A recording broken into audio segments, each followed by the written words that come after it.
الحمد لله نحمده ونستعينه ونستغفره ونؤمن به ونتوكل عليه ونعوذ بالله من شرور أنفسنا ومن سيئات أعمالنا من يهده الله فلا مضل له ومن يضلل فلا هادي له ونشهد أن لا إله إلا الله وأشهد أن محمدا عبده ورسوله يا أيها الذين آمنوا صلوا عليه وسلموا تسليما برشد اللهم صل على سيدنا مولانا محمد وعلى آل سيدنا مولانا محمد فأعوذ بالله من الشيطان الرجيم بسم الله الرحمن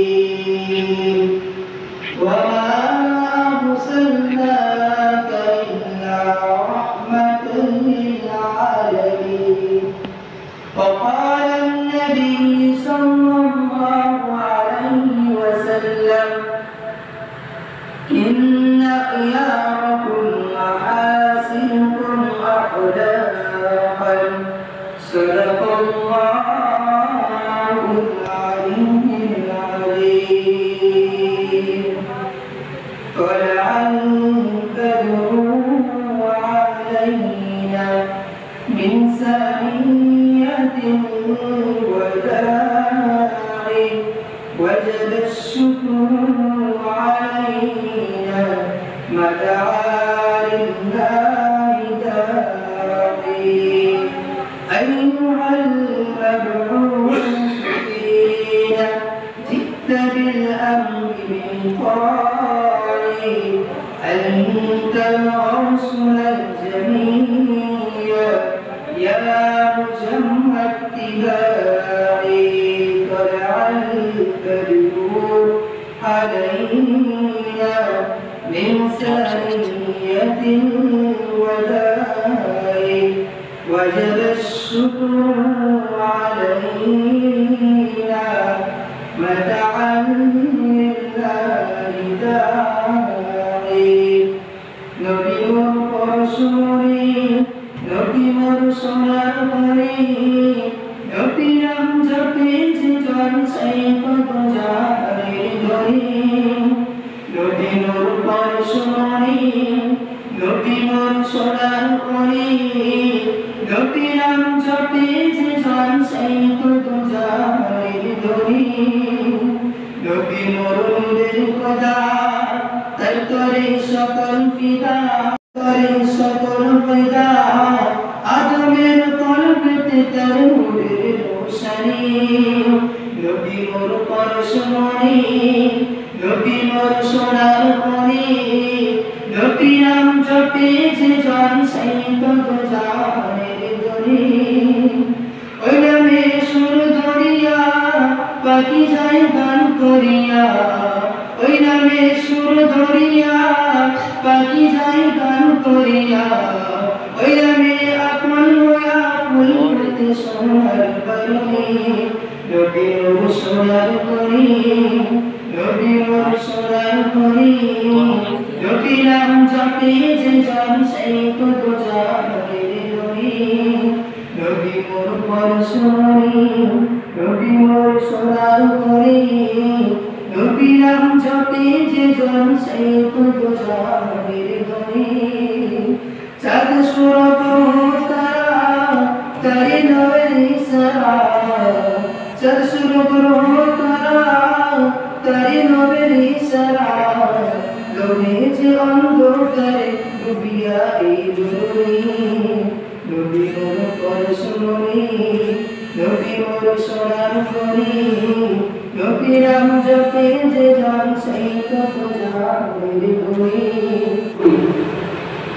যে নবীকে সৃজন না করলে এই পৃথিবীর কোন কায়নাত নদী নালা কিছুই সৃষ্টি হতো না সেই নবীর দরবারে লাখ লাখ দরুদ ও সালাম প্রেরণ করি সাল্লাল্লাহু আলাইহি ওয়াসাল্লাম তারপর পরেই জানাই এই মসজিদে রহমানিয়া এলাকাবাসী তথা সামনে বসে থাকা প্রিয় মুসল্লিবৃন্দ সকলকে আমার অন্তরের স্থল থেকে সালাম ও শুভেচ্ছা জানিয়ে আজকের বক্তব্যের মেন বিষয় মেন টার্গেটের দিকে প্রতিফলিত সবার প্রথমে আমি পবিত্র কালামুল্লাহ শরীফ থেকে তেলাওয়াত করেছি আমা আরসালনাকা ইল্লা রাহমাতাল লিল আলামিন আল্লাহ রাব্বুল আলামিন সূরা মাইদাতে বলেছেন যে হে মানুষ হে মুসলমান তোমরা জেনে রাখো তোমরা শুনে রাখো আমি তোমাদের কাছে এমন এক মানুষকে পাঠিয়েছি এমন এক ব্যক্তিত্বকে পাঠিয়েছি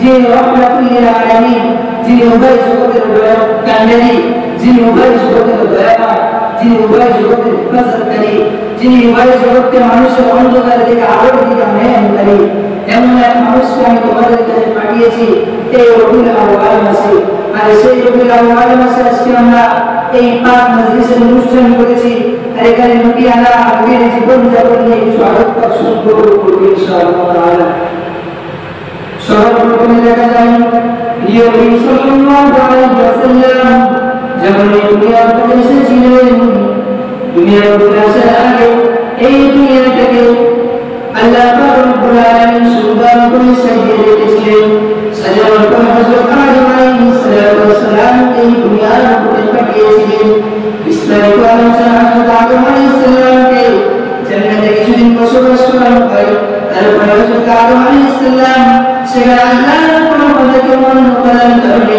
আল্লাহর কোন কথাকে মান্য করার কারণে এই দুনিয়ার বুকে ইন্ডিয়ার জমিনে এই ইন্ডিয়ার জমিনে হযরত আদম আলাইহিস সালামকে আল্লাহ পাঠিয়ে দেন সেই হযরত আদম আলাইহিস সালাম দুনিয়ার বুকে 940 বছর দুনিয়ার বুকে জীবন যাপন করেছে তার 940 বছর জীবন যাপন করার পরে হযরত নূহ আলাইহিস সালাম আদম আলাইহিস সালামের 1200 বছর পরে আদম আলাইহিস সালাম দুনিয়ার মধ্যে 900 বছর জীবন যাপন করার পরে যখন 1200 বছর অতিবাহিত হয়ে গিয়েছে তারপরে হযরত নূহ আলাইহিস সালাম আল্লাহ রাব্বুল আলামিন এই দুনিয়ার মানুষের জন্য যারা দুনিয়ায় দাঙ্গা করতে যাচ্ছে যারা দুনিয়ায় বিভিন্ন শয়তানি দুষ্কৃতির উঠেছে এই মানুষের জন্য এই মানুষকে উপস্থাপন করার জন্য এই মানুষকে হেদায়েত দেওয়ার জন্য আল্লাহ রাব্বুল আলামিন হযরত নূহ আলাইহিস সালাম দুনিয়ার মধ্যে পাঠান সেই হযরত নূহ আলাইহিস সালাম দুনিয়ার মধ্যে 1142 বছর দুনিয়ার মধ্যে জীবন যাপন করে তিনি ইন্তেকাল করার পরে আমাদের একের পর এক নবীকে দুনিয়ায় আল্লাহ রাব্বুল আলামিন পাঠাতে থাকেন সর্বশেষ হযরত ঈসা আলাইহিস সালাম আল্লাহ রাব্বুল আলামিন দুনিয়াতে পাঠান হযরত ঈসা আলাইহিস সালাম দুনিয়ার মধ্যে জীবন যাপন করার পরে যখন ঈসা আলাইহিস সালাম দুনিয়াতে চলে গিয়েছিলেন তার 600 বছর দুনিয়ার উপরে কোন নবীকে আল্লাহ রাব্বুল আলামিন পাঠাননি সেই 600 বছর আল্লাহ রাব্বুল আলামিন দুনিয়ার উপরে কোন নবীকে পাঠাননি কোন রাসূলকে পাঠাননি সেই 600 বছর পরে নবী সাল্লাল্লাহু আলাইহি ওয়াসাল্লাম সরকারে দু আলম মুহাম্মদ মাওলানা নবী আল্লাহ তিনি দুনিয়ার উপরে দুনিয়াকে সুন্দর করে এই দুনিয়ার উপরে আগমন করার মাস এই দুনিয়ার উপরে আগমন করলেন সেই দুনিয়ার উপরে আগমন করার পূর্বে আল্লাহ রাব্বুল আলামিন নবী সাল্লাল্লাহু আলাইহি ওয়াসাল্লামকে দুনিয়ার উপরে আগমনের উদ্দেশ্যে আনন্দ এই খুশিতে আল্লাহ রাব্বুল আলামিন দুনিয়ার উপরে এমন হাজার হাজার আলোকিত ঘটনা ইনায়াত করে হাজার হাজার আলোকিত ঘটনা দুনিয়ার উপরে আল্লাহ রাব্বুল আলামিন পেশ করেন তার মধ্যে একটা আলোকিত ঘটনা আপনাদের সামনে পেশ করব বিশেষ করে আল্লাহ রাব্বুল আলামিন যখন প্রিয় নবী সাল্লাল্লাহু আলাইহি ওয়াসাল্লাম এই দুনিয়ার বুকে আসেন তার পূর্বে পারস্যের মানুষের এই দুনিয়াতে যুদ্ধ করার মধ্যে পারস্যের বাদশারা দুনিয়াকে আলিঙ্গন করতেন, পারস্যের বাদশারা দুনিয়ার বুকে জীবন যাপন করে দুনিয়ার বুকে মানুষকে তাদের দেখভাল করতেন। সেই পারস্যের মানুষেরা আগ্নেয় পূজা করতেন, তারা এমন এক আগ্নেয়কে ধরিয়ে রেখেছিলেন, এমন এক আগ্নেয়কাণ্ড ধরিয়ে রেখেছিলেন যে আগ্নি হাজার হাজার বছর ধরে ধরেছিল, যে আগুন হাজার হাজার কোটি কোটি বছর ধরে দুনিয়ার বুকে ধরেছিলেন। সে আগুন কখনো কোনো মানুষ কখনো কোনো শক্তি সে আগুনকে নিভাতে পারে না। প্রিয় নবী সাল্লাল্লাহু আলাইহি ওয়াসাল্লাম যখন দুনিয়ার বুকে আগমন করলেন, নবী সাল্লাল্লাহু আলাইহি ওয়াসাল্লামের আগমনের উদ্দেশ্যে নবী সাল্লাল্লাহু আলাইহি ওয়াসাল্লামের আগমনের উদ্দেশ্যে আল্লাহ পাক রব্বুল আলামিন সেই পারস্যের হাজার হাজার বছরের আগে সেটাকে নিভিয়ে দেয়। এরপরে আল্লাহ পাক রব্বুল আলামিন সেই পারস্যের মানুষেরা যারা দুনিয়ার বুকে অসৎ কাজ অকর্ম কাজ লিপ্ত ছিলেন, সেই পারস্যের বাদশা তার যে রাজপ্রাসাদ ছিল, তার যে রাজদরবার ছিল, সেই রাজদরবারে 14টা কুড়ি 14টা পিরিয়ডে আল্লাহ পাক রব্বুল আলামিন বসিয়ে ফেলেছিলেন। বসিয়ে দিয়ে সেই রাজদরবার সেই পারস্যের রাজার সেই প্রাসাদকে আল্লাহ পাক রব্বুল আলামিন দুনিয়ার জমিনের সাথে মিশিয়ে দিয়েছিলেন। এই সুন্দর সুন্দর দৃশ্য, এই অপরান্তিক দৃশ্য আল্লাহ পাক রব্বুল আলামিন দুনিয়ার মধ্যে শুধুই রেখেছিলেন প্রিয় নবী সাল্লাল্লাহু আলাইহি ওয়াসাল্লামের আগমনের জন্য।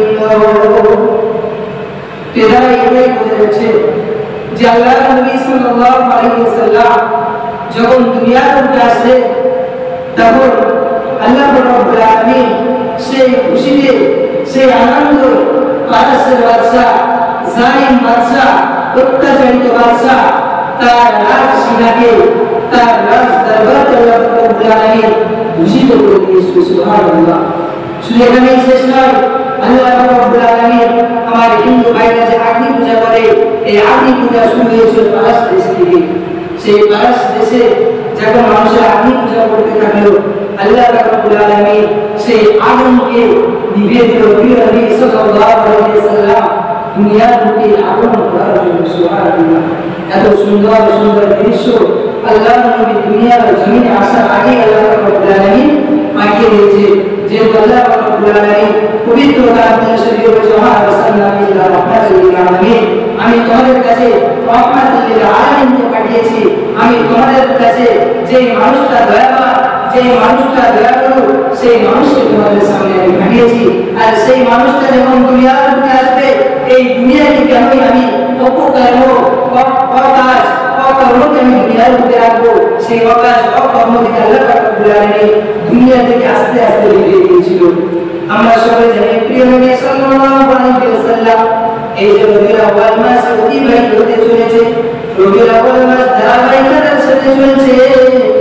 এই রবিউল আউয়াল মাসে আল্লাহ রাব্বুল আলামিন আব্রাহা বাদশা যেই সময় কাবা শরীফকে ধ্বংস করতে এসেছিল, সে আব্রাহা বাদশার ঘটনা লম্বা ঘটনা সংক্ষিপ্ত আমি বলবো। আব্রাহা বাদশা যখন হাতি দিয়ে বড় বড় তরবার নিয়ে কাবা শরীফকে ধ্বংস করতে দিক কেটেছিল, তখন আল্লাহ রাব্বুল আলামিন পাখি নিক্ষেপ করে পাখির আগায় পাখির উপরে পাথর নিক্ষেপ করেছে আব্রাহা বাদশাকে। সেই যারা কাবা শরীফকে ভাঙতে এসেছিল, যারা কাবা শরীফকে চূর্ণ বিচূর্ণ করতে এসেছিল, তাদেরকে আল্লাহ রাব্বুল আলামিন চূর্ণ বিচূর্ণ করে দিয়েছিল। সুবহানাল্লাহ। সেই বছরেই সেই কালে আল্লাহ রাব্বুল আলামিন রবিউল আউয়াল মাসে আল্লাহ নবী সরকার দোয়ারেন যারা সৃজন না করলে কিছু সৃষ্টি হতো না, সেই মাসে রবিউল আউয়াল মাসে 12 রবিউল আউয়াল 12 তারিখে সূরা সাদিকের সময় প্রিয় নবী সাল্লাল্লাহু আলাইহি ওয়াসাল্লাম এই অন্ধকার জমিনকে আলোময় করে দিয়ে, এই অন্ধকার জমিনকে আলোময় করে দিয়ে এই অত্যাচার অনাচার অবিচার দুনিয়াকে সুন্দর করে এই জালিমদের হাত থেকে মানুষকে হেফাজত দেওয়ার জন্য, এই অত্যাচারিত বাদশার হাত থেকে মানুষকে হেফাজত করার জন্য আল্লাহ রাব্বুল আলামিন এই দুনিয়ার মধ্যে প্রিয় নবী সাল্লাল্লাহু আলাইহি ওয়াসাল্লামকে 12 রবিউল আউয়ালে সূরা সাদিকের সময় মারিনাত করে সেই ছোট্ট করে আল্লাহ রাব্বুল আলামিন প্রিয় নবী সাল্লাল্লাহু আলাইহি ওয়াসাল্লামকে পাঠিয়েছিলেন। পাঠানোর পূর্বে আল্লাহ নবী সাল্লাল্লাহু আলাইহি ওয়াসাল্লাম যখন দুনিয়ার বুকে এসেছিলেন, আল্লাহ নবী এতিম হয়েছিলেন। আমরা সকলে জানি আল্লাহ নবী শুধু এতিম নয়, এতটাই এতিম ছিল যে এতিম দুনিয়ার বুকে আসার পূর্বে তার আব্বাজানকে হারিয়েছেন। আল্লাহ নবী সাল্লাল্লাহু আলাইহি ওয়াসাল্লামের চাচা আব্দুল মুত্তালিব তিনি নিজের ছেলেকে অর্থাৎ আব্দুল্লাহকে আল্লাহ নবীর আব্বাজানকে শাম দেশে খেজুর আনার জন্য, তিজারতের জন্য, ব্যবসার জন্য পাঠিয়েছিলেন। আল্লাহ নবী সাল্লাল্লাহু আলাইহি ওয়াসাল্লাম আব্বাজান সেই শাম দেশে খেজুর আনার জন্য গিয়েছেন। আসার সময় যখন খেজুর নিয়ে রিটার্ন আসছে, খেজুর নিয়ে যখন ফিরে আসছেন, তখন আল্লাহ নবী সাল্লাল্লাহু আলাইহি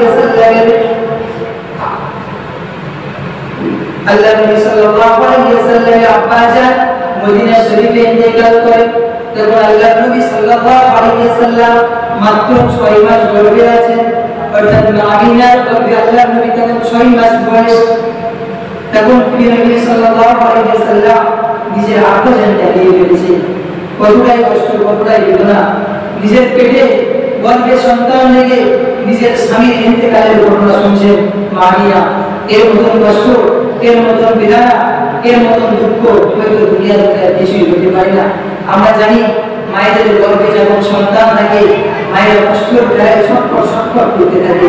আর সেই সময় আমার প্রিয় নবী সাল্লাল্লাহু আলাইহি ওয়াসাল্লামের আব্বাজান নিজের স্বামীকে অর্থাৎ আব্দুল্লাহকে হারিয়ে ফেলেছিলেন। তারপরে প্রিয় নবী সাল্লাল্লাহু আলাইহি ওয়াসাল্লাম যখন 10 মাস 9 দিন গর্ভে রাখার পরে দুনিয়ার জমিনে আসলেন, 12 রবিউল আউয়ালে সুবে সাদিকের সময় যখন আল্লাহ নবী সুবে সাদিকের সময় জন্মগ্রহণ করলো, চাঁদ তারাগুলো আল্লাহ নবীর দিকে খিলখিল করে মিটিয়ে মিটিয়ে হাসতে লাগলো। চাঁদ তারা সূর্যকে আল্লাহ রব্বুল আলামিন কিরণ বাড়িয়ে দিল, তাদের জ্যোতিকে সুন্দর করে দিল। তারাগুলো মুচকে মুচকে হাসতে লাগলো। ফেরেশতারা সকলে আসমান থেকে আল্লাহ নবীর দিকে মুচকে মুচকে হাসতে লাগলো। এমন করে দুনিয়ার পশু পাখি যাই ছিল সকলে আনন্দিত হতে লাগলো আল্লাহ নবীর আগমনের উদ্দেশ্যে, আল্লাহ নবীর দুনিয়ায় আসার উদ্দেশ্যে। এখানে শেষ নয়, আরবে মরুভূমি এলাকা, সেখানে পানি পায় না।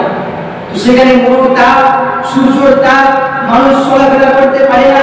কয়েক বছর দুর্ভোগ, অভাব, অনটন দেখা দিচ্ছে, খরা দেখা দিচ্ছে। আমরা যেটাকে বলি খরা, সেই খরা দেখা দিচ্ছে, পানি হচ্ছে না। তো তখন আল্লাহ নবী সাল্লাল্লাহু আলাইহি ওয়াসাল্লাম যখন দুনিয়ার বুকে আগমন করলেন, তখন আল্লাহ রব্বুল আলামিন এতটাই পানি দিল যে আরবের মরুর ভূমি, সেই মরুভূমিকে আল্লাহ রব্বুল আলামিন ঠান্ডা করে দিলেন। আমরা সবাই জানি যখন আমরা দুপুরের সময় রাস্তা দিয়ে চলাফেরা করি, সেই রাস্তার মাটি, সেই রাস্তার পিচ যখন বেশি গরম হয়ে যায়, আমাদের মুখে একটা তেজ আসে, আমাদের মুখে একটা আগুনের তাপ মতো আসে, রোদের তাপ আসে। আর সেই তাপ যাতে মানুষের মুখে না আসতে পারে, প্রিয় নবী সাল্লাল্লাহু আলাইহি ওয়াসাল্লামকে যখন সারা আরবের লোকেরা দেখতে আসতে পারে, সারা মক্কার লোকেরা দেখতে আসতে পারে, সেই জন্য আল্লাহ পাক রব্বুল আলামিন নিম্ন ঝড়া অর্থাৎ আস্তে আস্তে পানি বর্ষিত করলো। যে এমন কোনো পানি না যাতে মানুষের অসুবিধা হবে, এমন পানি না যাতে মানুষের কষ্ট হবে, বরং এমন পানি আল্লাহ পাক রব্বুল আলামিন দিলেন যে পানিতে মানুষের আসতে সুন্দর হবে, যে মানুষের কোনো কষ্ট মাত্র হবে না।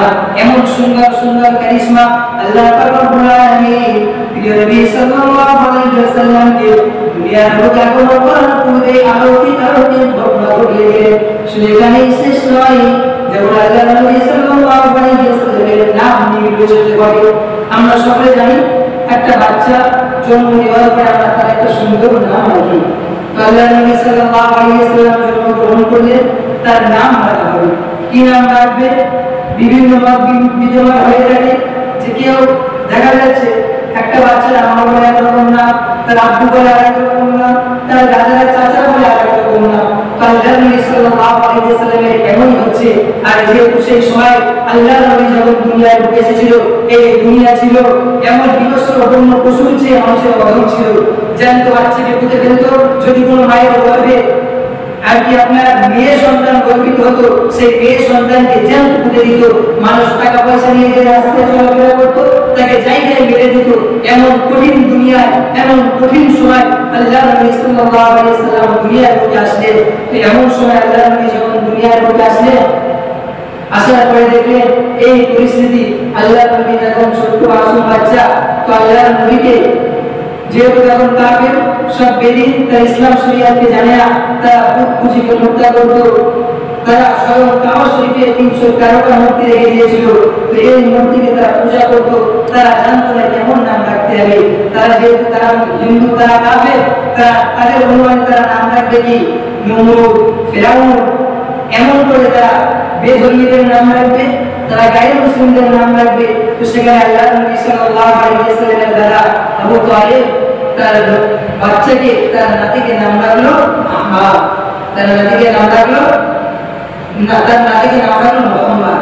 তো যখন মুহাম্মদ নাম রাখলেন আল্লাহ নবীর দাদা, তো যখন আল্লাহ নবীকে আল্লাহ দাদা কাবা শরীফে নিয়ে গেল, গিয়ে সেখানে দোয়া জানি একটু মিষ্টি বিতরণ করতে লাগলো। তো সেখানে যারা গায়ে মুসলিম ছিল, কাফের ছিল, আল্লাহর সেই সময় যারা মানুষ ছিল, বেধর্মী ছিল, তারা আসলে এসে আবু তালিবকে জিজ্ঞাসা করতে লাগলো যে তোমার নাতির নাম কি রেখেছো?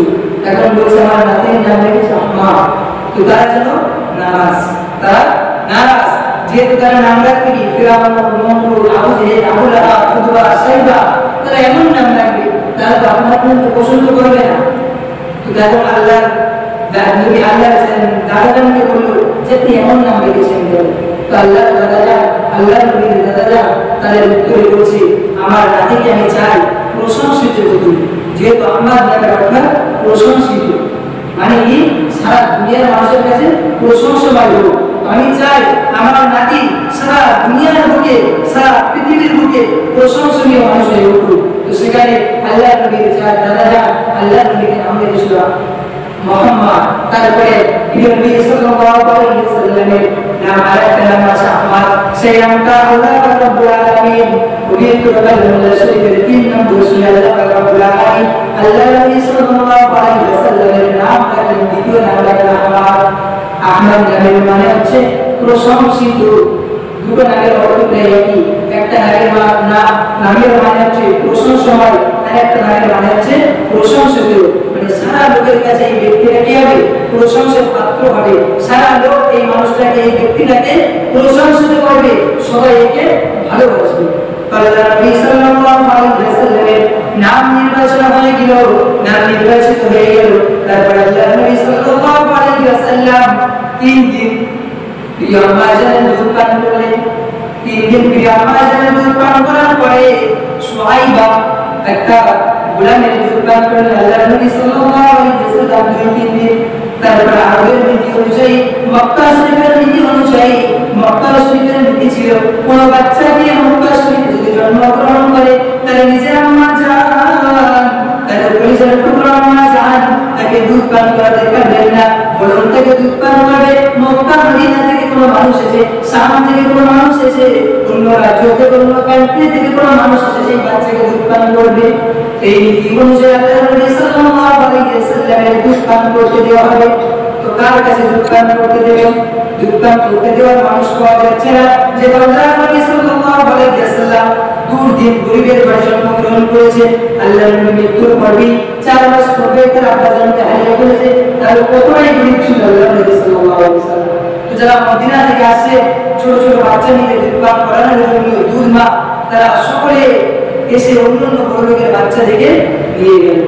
তো যারা তারা যখন বড় লোকের বাচ্চা থেকে নিয়ে চলে গেল, দুধ মা হালিমা রাদিয়াল্লাহু তাআলা যখন নিজের বাড়ি থেকে আসলেন, হালিমা যে সাওয়াল ছিলেন, যে ঘোড়া ছিলেন, সেটা অতিরিক্ত দুর্বল, সেটা অতিরিক্ত দুর্বল। এক পা চলছে তো আবার ঝিমিয়ে পড়ছে, এক পা চলছে আবার বসে পড়ছে, এমন দুর্বল, এমন আর কি দুর্বল ঘোড়া নিয়ে হালিমা রাদিয়াল্লাহু তাআলা প্রিয় নবী সাল্লাল্লাহু আলাইহি ওয়াসাল্লামের ইতিহাসে এসে দেখলো মক্কা শরীফে একটা বাচ্চা হয়ে যত বড় লোকের বাচ্চা ছিল সব অন্যান্য মানুষেরা নিয়ে চলে গেল, যত বড় লোকের বাচ্চা ছিল সবাই নিয়ে চলে গেল। তখন তারা কি করবে? তো হালিমা রাদিয়াল্লাহু তাআলা এসে দেখে আমাদের নবী সাল্লাল্লাহু আলাইহি ওয়াসাল্লাম তিনি একাই শুধুমাত্র মক্কা শরীফে একাই আছেন এমন একটা ব্যক্তি যার এখন তো দুধ পান করার জন্য নিয়ে যায়নি। নিয়ে যাওয়ার কারণ কি ছিল? আল্লাহ নবী সাল্লাল্লাহু আলাইহি ওয়াসাল্লাম দুপুরে দিন ছিল, অর্থাৎ মৃত্যুর আগেই দিন ছিল। আল্লাহ নবী সাল্লাল্লাহু আলাইহি ওয়াসাল্লাম গরীব ছিলেন। আল্লাহ নবী সাল্লাল্লাহু আলাইহি ওয়াসাল্লাম হতে পারে আমাদের মধ্যে সবচেয়ে উচ্চ মানের সন্তান ছিল, কুরাইশ গোত্রের, তারপরেও গরীব ছিলেন। এই দেখে কেউ আল্লাহ নবীকে নিয়ে যাননি। তারপরে আয়েশা রাদিয়াল্লাহু তাআলা আনহা যখন আল্লাহ নবী সাল্লাল্লাহু আলাইহি ওয়াসাল্লামকে নিয়ে গেলেন, নিয়ে যাওয়ার পরে যখন আলিমা নিজের ঘোড়ায় নিজের সাওয়ারিতে সেই বাচ্চাকে তুলল, তখন যে সাওয়ারি আগে টুক টুক টুক টুক করে যাচ্ছিল, এক পা যাচ্ছিল আবার বসে পড়ছিল, সেই সাওয়ারি এবারে গড়িয়ে গড়িয়ে আগে যারা বাচ্চা নিয়ে গেছে মক্কা শরীফ থেকে তাদের থেকে সবার আগে চলে গিয়েছে। সুবহানাল্লাহ। প্রিয় নবী সাল্লাল্লাহু আলাইহি ওয়াসাল্লামের জন্ম বরকতে, প্রিয় নবী সাল্লাল্লাহু আলাইহি ওয়াসাল্লামের আগমনের বরকতে হালিমা রাদিয়াল্লাহু তাআলা আনহার ঘোড়া, হালিমার সাওয়ারি সবার থেকে দুগুণ দূরে চলে গেলে সরে আগে বাড়ি পৌঁছে গেল। যখন হালিমা রাদিয়াল্লাহু তাআলা আনহা এই বাচ্চাটাকে বাড়ি নিয়ে গেল, হালিমার স্বামী জিজ্ঞাসা করছে যে তুমি কোন বাচ্চাকে নিয়ে এসেছো? তখন হালিমা বলছে আমি একটা দুধে এতিম বাচ্চাকে নিয়ে এসেছি, আমার ঘোড়া বেশি দূরে ছুটে যেতে পারিনি, আমি একটা গরিব বাচ্চা পেয়েছি, আমি বললো কাউকে পারিনি। তখন যখন নিয়ে গেল, যাওয়ার পরে হালিমা সেই ছুটি ঘর, সেই ছোট্ট ঘর, সেই মাটির ঘর, আপনার খেজুরের পাতার সাউনি ঘর, সেই ঘরে আল্লাহ পাক রব্বুল আলামিন সূর্য চাঁদের কিরণ আস্তে আস্তে সেই ঘরে ফুটা দিতে লাগলো, সেই ঘর নূরান্বিত হয়ে গেল, সেই ঘর নূর জ্যোতিতে ঝলমল ঝলমল করতে লাগলো। সেই ঘরে যে খানা ছিল, সেই যা অন্ন ছিল, সেই যা খাদ্যদ্রব্য জিনিস ছিল, সব দ্বিগুণ তিনগুণ বরকত বেড়ে গেল। সুবহানাল্লাহ। তাই হালিমার স্বামী বলেছে কোন বাচ্চাকে নিয়ে এসেছো তুমি, যার কারণে এত বরকত হচ্ছে আমার বাড়িতে? তেমন করে প্রিয় নবী সাল্লাল্লাহু আলাইহি ওয়াসাল্লাম তার দুধবা আল্লাহর কাছে তিনি 2 বছর দুধ পান করলেন। 2 বছর দুধ পান করার মধ্যে আল্লাহ নবী সাল্লাল্লাহু আলাইহি ওয়াসাল্লামকে হালিমা রাদিয়াল্লাহু তাআলা আনহা 6 মাস অন্তর তার নিজের আম্মা জান আমিনার কাছে নিয়ে যেতেন। 6 মাস অন্তর আমিনার কাছে দেখানোর জন্য নিয়ে যেতেন বাচ্চাকে। আমিনা যখন নিজের পুত্র সন্তানকে দেখতেন, 2 চোখ দিয়ে অজর পানি ঝরতো যে কি নিয়ম কি রীতির জন্য আমি পড়েছি, আমার এই ছোট্ট বাচ্চাকে আমি নিজের কাছে রাখতে পারছি না, আমার এই পুত্র সন্তানকে আমি নিজের কাছে রাখতে পারছি না, আমার নিয়ে যেতে লাগলো। এমন করে 2 বছর আলিমা রাদিয়াল্লাহু তাআলা আনহা কাছে প্রিয় নবী সাল্লাল্লাহু আলাইহি ওয়াসাল্লাম মদিনা শরীফে থাকতে লাগলেন। সেই 2 বছর পরে আল্লাহ নবী সাল্লাল্লাহু আলাইহি ওয়াসাল্লাম যখন 2 বছর পরে নিজে আম্মা জানের কাছে নিয়ে আসলেন মক্কা শরীফে। নিয়ে আসার সময় তখন আর মক্কা শরীফে কুষ্ঠরোগ বলে একটা রোগ হয়েছে। কুষ্ঠরোগ, জ্বর, ভীষণ জ্বর, বাচ্চা গায়ে ঘোরাফেরা করছে, সেই ঘোরা থেকে আপনার খুশি পড়ে যাচ্ছে, এমন একটা রোগ হয়েছে। তো তখন কি করবেন? আল্লাহ নবীর সুন্দর চেহারা, এই নুরানি চেহারা, এই বরকতময় চেহারা, এই মানুষকে এই ব্যক্তি এখানে রেখে যাওয়া সম্ভব নয়। বরং আল্লাহ নবীকে আবার পুনরায় দুধমা হালিমা নিয়ে গেলেন। নিয়ে যাওয়ার পর 4 বছর আল্লাহ নবীকে রেখে দিলেন হালিমা। এই 4 বছর যে দুধমা হালিমার কাছে ছিলেন, আল্লাহ নবী এতটাই ইনসাফ করেওয়ালা ছিল, এতটাই দয়ালু ছিল, এতটাই নিজের বুদ্ধি ছিল, এতটাই নিজের বিবেক ছিল। সেই ছোট্ট বাচ্চাকে, 4 বছরের বাচ্চাকে, 6 মাসের বাচ্চাকে জীবনে কোনোদিন এক স্তন ছাড়া দ্বিতীয় স্তনের দুধ আল্লাহ নবী পান করেননি। সুবহানাল্লাহ। কোন নবী উম্মত যেই নবী ছোট্ট বাচ্চা, 4 বছর বয়স, 2 বছর বয়স, 2 মাস বয়স, এই ছোট্ট বাচ্চা কোনোদিন একদিকে স্তনের দুধ ছাড়া দ্বিতীয় দিকে স্তনের দুধ পান করেননি। দ্বিতীয় দিকে দুধ পান স্নান করেননি। তার একটাই কারণ ছিল যে দ্বিতীয় স্তনটা কারণ ছিল দুধ খাইল। আল্লাহ নবী কোনোদিন ভুল কেমন কোনোদিন দ্বিতীয় ধারে দুধ পান করেননি। এটাই ছিল আল্লাহ নবীর আল্লাহ, এটাই ছিল আল্লাহ নবীর ইসলাম। তেমন করে 4 বছর হয়ে গেল। 4 বছর পরে যখন নিয়ে আসলে নিজের আম্মা জানের কাছে মক্কা শরীফে, আল্লাহ নবী আবার 2 বছর থাকতে লাগলো আম্মা জানের কাছে। আম্মা জান আমিনার কাছে 2 বছর থাকতে লাগলো। থাকার পরে 6 বছর বয়সে আল্লাহ নবী সাল্লাল্লাহু আলাইহি ওয়াসাল্লাম তার নিজের নানা জানের বাড়ি অর্থাৎ মদিনায়, আল্লাহ নবীর নানা জানের বাড়ি ছিল মদিনা শরীফে, সেই মদিনায় আবার আল্লাহ নবী গিয়েছিলেন নিজের আম্মা জানের কাছে। সেখানে গিয়ে আল্লাহ নবী সাল্লাল্লাহু আলাইহি ওয়াসাল্লাম সাদা শিখেছিলেন। মদিনায় পুকুর ছিল, তালাব ছিল, সেই পুকুর আল্লাহ নবী সাঁতার শিখলেন। সেখানে পরে সেখানে একদিন মাছ থাকার পরে আবার রিটার্ন অর্থাৎ আবার মক্কা শরীফে চলে আসতে লাগলো। আসার পথে আল্লাহ নবী সাল্লাল্লাহু আলাইহি ওয়াসাল্লাম আসার পরে রাস্তায় ইন্তেকাল করলেন। রাস্তায় ইন্তেকাল, ছোট্ট বাচ্চা, 6 বছর বয়সের বাচ্চা, তার আম্মা জান জীবিত দুনিয়ার মধ্যে আসার তো 4 মাস আগে আব্বা জানকে হারিয়েছে। দ্বিতীয়ত 6 মাস পরে নিজের আম্মা জানকেও হারিয়ে ফেলেছি। নিজের আম্মা জানকে সাথে ছিল আরেকজন আমিনা নাম, সেই আমিনা ছিল আল্লাহ নবীর আম্মা জানের তাদের গোলাম। সেই গোলাম আল্লাহ নবীকে সেখানে আম্মা জানকে দাফন করে দিলে, দেওয়ার পর সে আমাদের নবী সাল্লাল্লাহু আলাইহি ওয়াসাল্লামকে সেই গোলাম দিয়ে নিজের চাচা নিজের দ্বারা তালিবের কাছে দিলেন। যখন নিজের চাচার কাছে থাকতে লাগলো, নিজের চাচার কাছে এমন 8 বছর বয়স পর্যন্ত আল্লাহ নবী থাকলেন।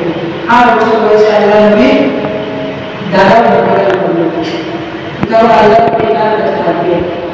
এই ছোট্ট বাচ্চা এর উপরে এতটাই প্রেশারে আসছে, জন্মের আগে নিজের আব্বা জানকে হারিয়ে ফেলেছে। জন্মের 6 বছর বয়স পরে যে আমার কাছে মাত্র 2 বছর ছিল, যেহেতু 4 বছর কার কাছে ছিল, 2 মাস কাছে ছিল, আমার জানের কাছে 2 বছর ছিল। তারপরে নিজের আমার জানকে হারিয়ে ফেলেছে, তার 2 বছর পরে নিজের দাদা জানকে হারিয়ে ফেলেছে।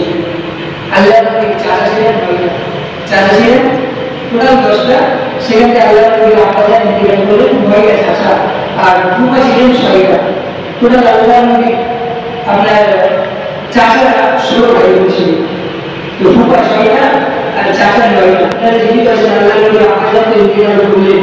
তো তারপর নিজের চাচা আবু তালিবের কাছে আল্লাহ নবী থাকতে থাকলেন, লাইনে বলে চলতে থাকলেন। তো নিজের চাচার কাছে এমন করে থাকতে লাগলেন।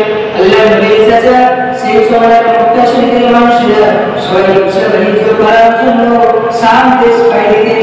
শাম দেশে গিয়ে তারা ব্যবসা বাণিজ্য করতেন। এমন করে আল্লাহ নবীর চাচারা সেই শাম দেশে যেতে লাগলেন। আল্লাহ নবী এমনই আদর ইনসাফ করেওয়ালা ছিলেন, এমনই আদর চরিত্র ভালো ছিলেন। কখনই আল্লাহ নবী চাননি নিজের বসে বসে নিজের চাচার উপরে ভাগ হয়ে নিজের সংসার চলবে। নিজে অর্থাৎ আল্লাহ নবী জীবনে কোনোদিন চাননি যে আমি বাড়ি বসে কোনো কাজ কাম না করে আমার চাচার উপরে আমি পেশা হয়ে থাকি, অর্থাৎ চাচা যখন সামনে এসে যাবে ব্যবসা করার জন্য আল্লাহ নবী বাইনা ধরলো যে চাচা আমার চাচা আমি আপনার সাথে সামনে এসে যাবো ব্যবসা করার জন্য, আপনার সাথে আমি যাবো। আল্লাহ নবী চাচা বলছে মোহাম্মদ তুমি তো বাড়বে না, তুমি তো বাচ্চা, তুমি কি করবে ব্যবসায় গিয়ে? বলছে চাচা আমি পারবো, আপনি আমাকে নিয়ে যান, আমি প্রথম ব্যবসাটা শিখে আসি, কদিন আপনার উপরে থাকবো, কদিন আপনার কাছে খাবো, কদিন আপনার উপরে বাড়ি লেগে থাকবো। তো আল্লাহ নবীকে নিয়ে যেতে লাগলো। তারপরে আল্লাহ নবীকে নিয়ে যাওয়ার রাস্তায় ইহুদিদের একটা পণ্ডিত অর্থাৎ ইহুদি এক আলেমের সাথে দেখা হয়ে গেল। সেই ইহুদি এক আলেমের সাথে যখন দেখা হয়ে গেল, যাওয়ার পর সেই আলেম তাদের কেতাবে তিনি আল্লাহ নবীর শেষ নবীর আলামত দেখে রেখেছেন যে আল্লাহ নবীর ভূত জোড়া থাকবে, এমন করে একটা আলামত দেখেছিলেন যে নবী এমন ভাবে, তার চেহারা এমন হবে, তার দেখতে এমন হবে, সে এসে ব্যবসায়ী যাদের সামনে এসে যাওয়ার সময় এই খেজুর গাছের তলায় বসবে, আর সে যদি সামনে এসে ব্যবসায়ী যায় তো সামনের লোকেরা কাফেররা তাকে মেরে দিতে পারে, তাকে অত্যাচার করতে পারে। এখন সে পণ্ডিত তাদের কেতাবে পড়ে গিয়েছিল, সে আলেম ইহুদি আলেম। তো তিনি তার চাচা জানতে বললো যে এই বাচ্চাকে তুমি নিয়ে যাও না সামনে এসে, নিয়ে যেতে দেখো ক্ষতি হতে পারে, একজন বড় মাপের মানুষ হবে, একে আপনি পুরোটাই মক্কা শরীফে পাঠিয়ে দেন। আল্লাহ নবী সাল্লাল্লাহু আলাইহি ওয়াসাল্লামকে পুরোটাই মক্কা শরীফে পাঠিয়ে দিলেন। তারপর আল্লাহ নবী সাল্লাল্লাহু আলাইহি ওয়াসাল্লাম আস্তে আস্তে বড় হতে লাগলেন।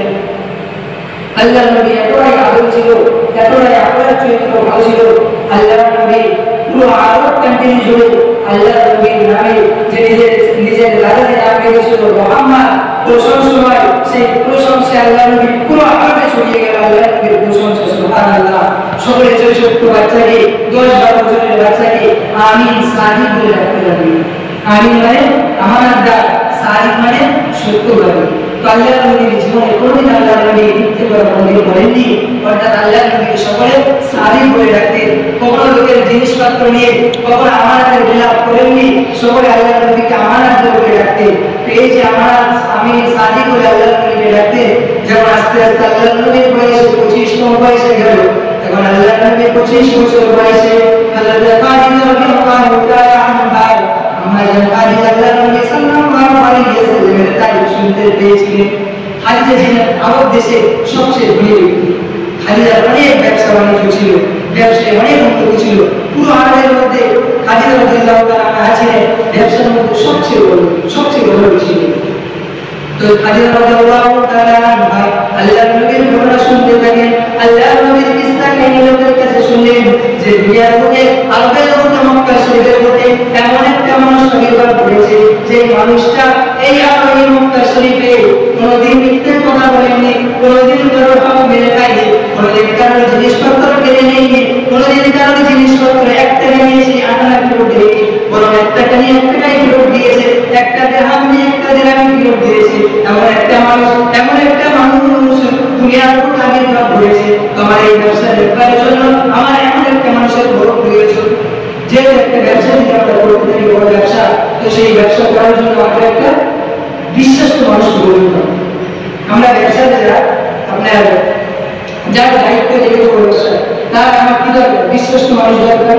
তো বিশ্বস্ত মানুষ খাদিজা রাদিয়াল্লাহু তাআলা আনহা বসে, যেহেতু খাদিজা বিধবা, তার স্বামী মারা গিয়েছে। তো খাদিজা রাদিয়াল্লাহু তাআলা আনহা বুঝতে আল্লাহর নবী সাল্লাল্লাহু আলাইহি ওয়াসাল্লামের ঘটনা শুনে, আল্লাহর নবী সাল্লাল্লাহু আলাইহি ওয়াসাল্লামের ঘটনা শুনে ফেললেন।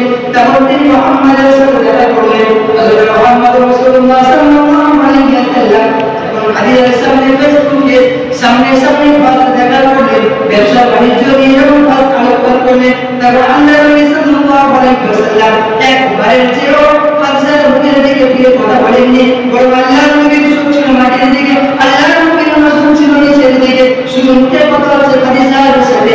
এতটাই আল্লাহর নবী ভদ্র ছিল, এতটাই নম্র ছিল, এতটাই আপনার ছিল, আল্লাহর নবীর ভালো ছিল যে কোনো একবার কথা বলার মাধ্যমেও হযরত খাদিজার দিকে আল্লাহর নবী চেয়ে তাকান। সুবহানাল্লাহ। রাস্তাঘাটে দেখতে গেলে আমাদের নজর কোনোদিন মাটির নিচে যায় না, বরং আমাদের নজর উপরে অটোমেটিক উপরে ছড়িয়ে থাকে। আর আমরা কোন নবীর উম্মত? যে নবী 25 বছরের একটা জোয়ান, যে জোয়ানের কাছে কোন নওজোয়ান, যখন একটা ছেলে যখন 18 থেকে 25 বছর বয়স হয়, সেই বাচ্চার মধ্যে একটা নওজোয়ানি ভাব থাকে, তার মধ্যে একটা আলাদা পাওয়ার কাজ করে। আর সেই বাচ্চা, সেই ছেলে খাদিজার দিকে একবারের পরে মুখের দিকে তাকিয়ে কথা বলি, সুবহানাল্লাহ। এই হচ্ছে আল্লাহর নবীর আল্লাহ, এই হচ্ছে আল্লাহর নবীর সুন্নাত।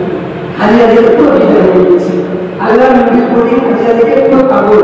বলেছে, মুহাম্মদ, আমি চাই তুমি আমার ব্যবসার ম্যানেজার হয়ে যাও, তুমি আমার ব্যবসার ম্যানেজার হয়ে যাও। তো আল্লাহর নবী রাজি। যেহেতু আল্লাহর নবী নিজের বাড়ি কাপড়ে চালাতে চান নি, আল্লাহর নবী দিতে ছিল আমি না চালাই যে ইনকাম করবো, তাই দিয়ে আমার সংসার চালাবো, তাই দিয়ে আমি লোককে দান করবো। আল্লাহর নবী তখন যদি 1 টাকা ইনকাম করতেন, সেই 1 টাকা সঙ্গে সঙ্গে দান করে দিতেন। এমন আল্লাহর নবী ছিলেন, কোন 1 টাকা নিজের কাছে রেখে দেননি।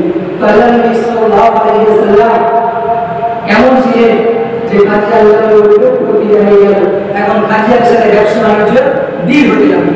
আমরা বাংলা ভাষায় যে বলি, জমুকের সাথে আমার ব্যবসায় ডিল হয়েছে।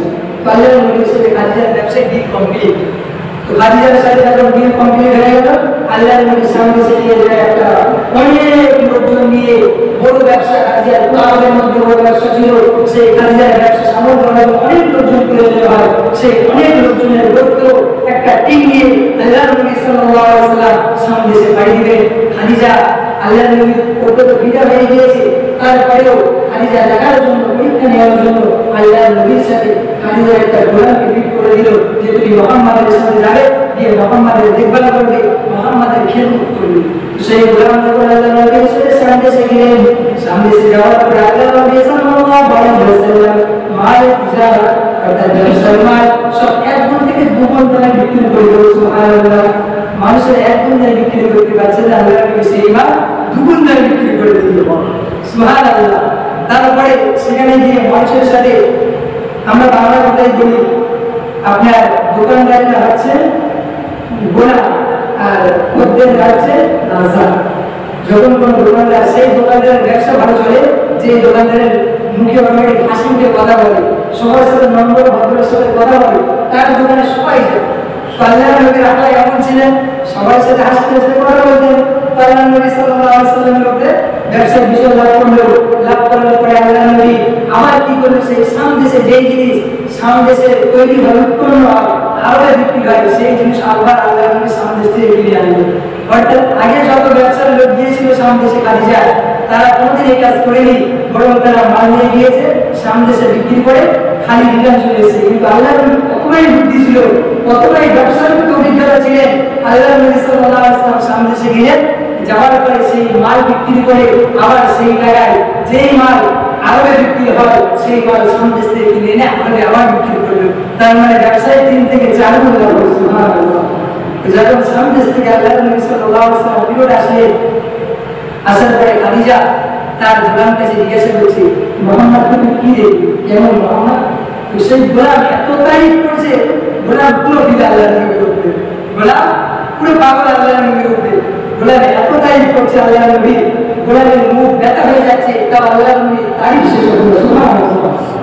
এত তারিফ করছে, খাদিজা এই তারিফ শুনে আরো পাগল হয়ে গেল আল্লাহ নবীর উপরে। তো যখন আরো পাগল হয়ে গেল, খাদিজা এবার কি করলো? ডাইরেক্ট বিবাহ বন্ধনের কি করলো? প্রস্তাব রাখলো। আল্লাহ নবী সাল্লাল্লাহু আলাইহি ওয়াসাল্লাম সেই বিবাহ বন্ধনের প্রস্তাব গ্রহণ করলেন না, বরং আল্লাহ নবী সাল্লাল্লাহু আলাইহি ওয়াসাল্লাম বললেন, বিবাহ বন্ধন নিজের মতো করব না, বরং আমার যারা জীবিত আছে, আমার পরিজনেরা জীবিত আছে, আমার পরিবারের অনেক মানুষ জীবিত আছে, বরং তোমরা তাদের কাছে যাও, তাদের পেছনে আলোচনা করো, তারা যদি প্রস্তাবে রাজি হয় তাহলে আমি মুহাম্মদ তাদের প্রস্তাবে রাজি। তাহলে এটা কি বোঝা যাচ্ছে? বিবাহ বন্ধন করতে হবে নিজের পরিবারের মধ্যে। কার মধ্যে? নিজের পরিবারের মধ্যে। আল্লাহ নবী সাল্লাল্লাহু আলাইহি ওয়াসাল্লাম পরিবারের কাছে খাদিজা প্রস্তাব রাখলেন।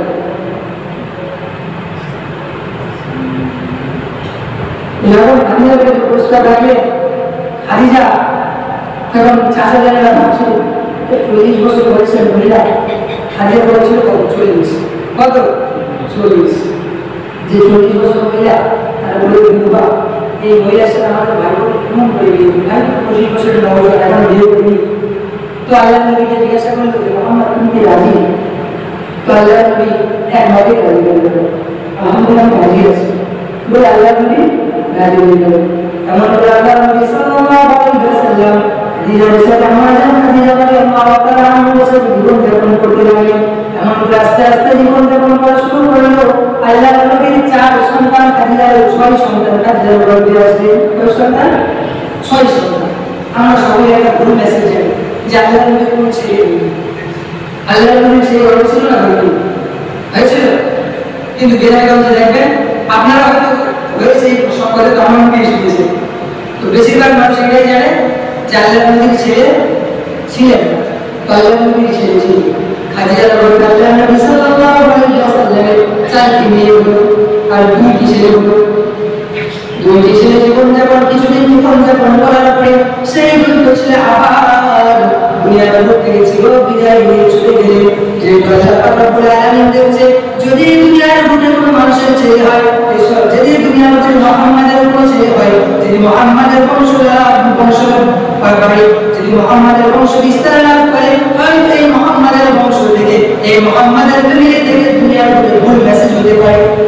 তারা হয়তো সবাই তো নবীর মতো হয় না, সবাই তো বাপের বেটা সবাই হয় না। তো আল্লাহ দেখছে যদি এর সন্তানগুলো দুনিয়ার উপরে হয়, হয়তো দুনিয়া এত সুন্দর ছিল, পরে সন্তানের কারণে তার হয়তো সন্তান না, কিন্তু তার পরের সন্তান এমন করে হয়তো সেই আল্লাহর কারণে নবীর উপরে কোনো গালাগালি আসবে না। তো সন্তান আল্লাহ তুলে নেবে।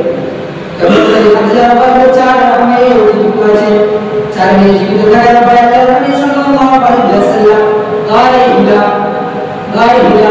যে গাড়িটা ছিল মক্কা শরীফ থেকে, মানে আপনার কাবা ঘরের থেকে এতটাই কাছে যে সেই পাহাড়ের উপরে কাবা শরীফ স্পষ্টভাবে দেখা যায়।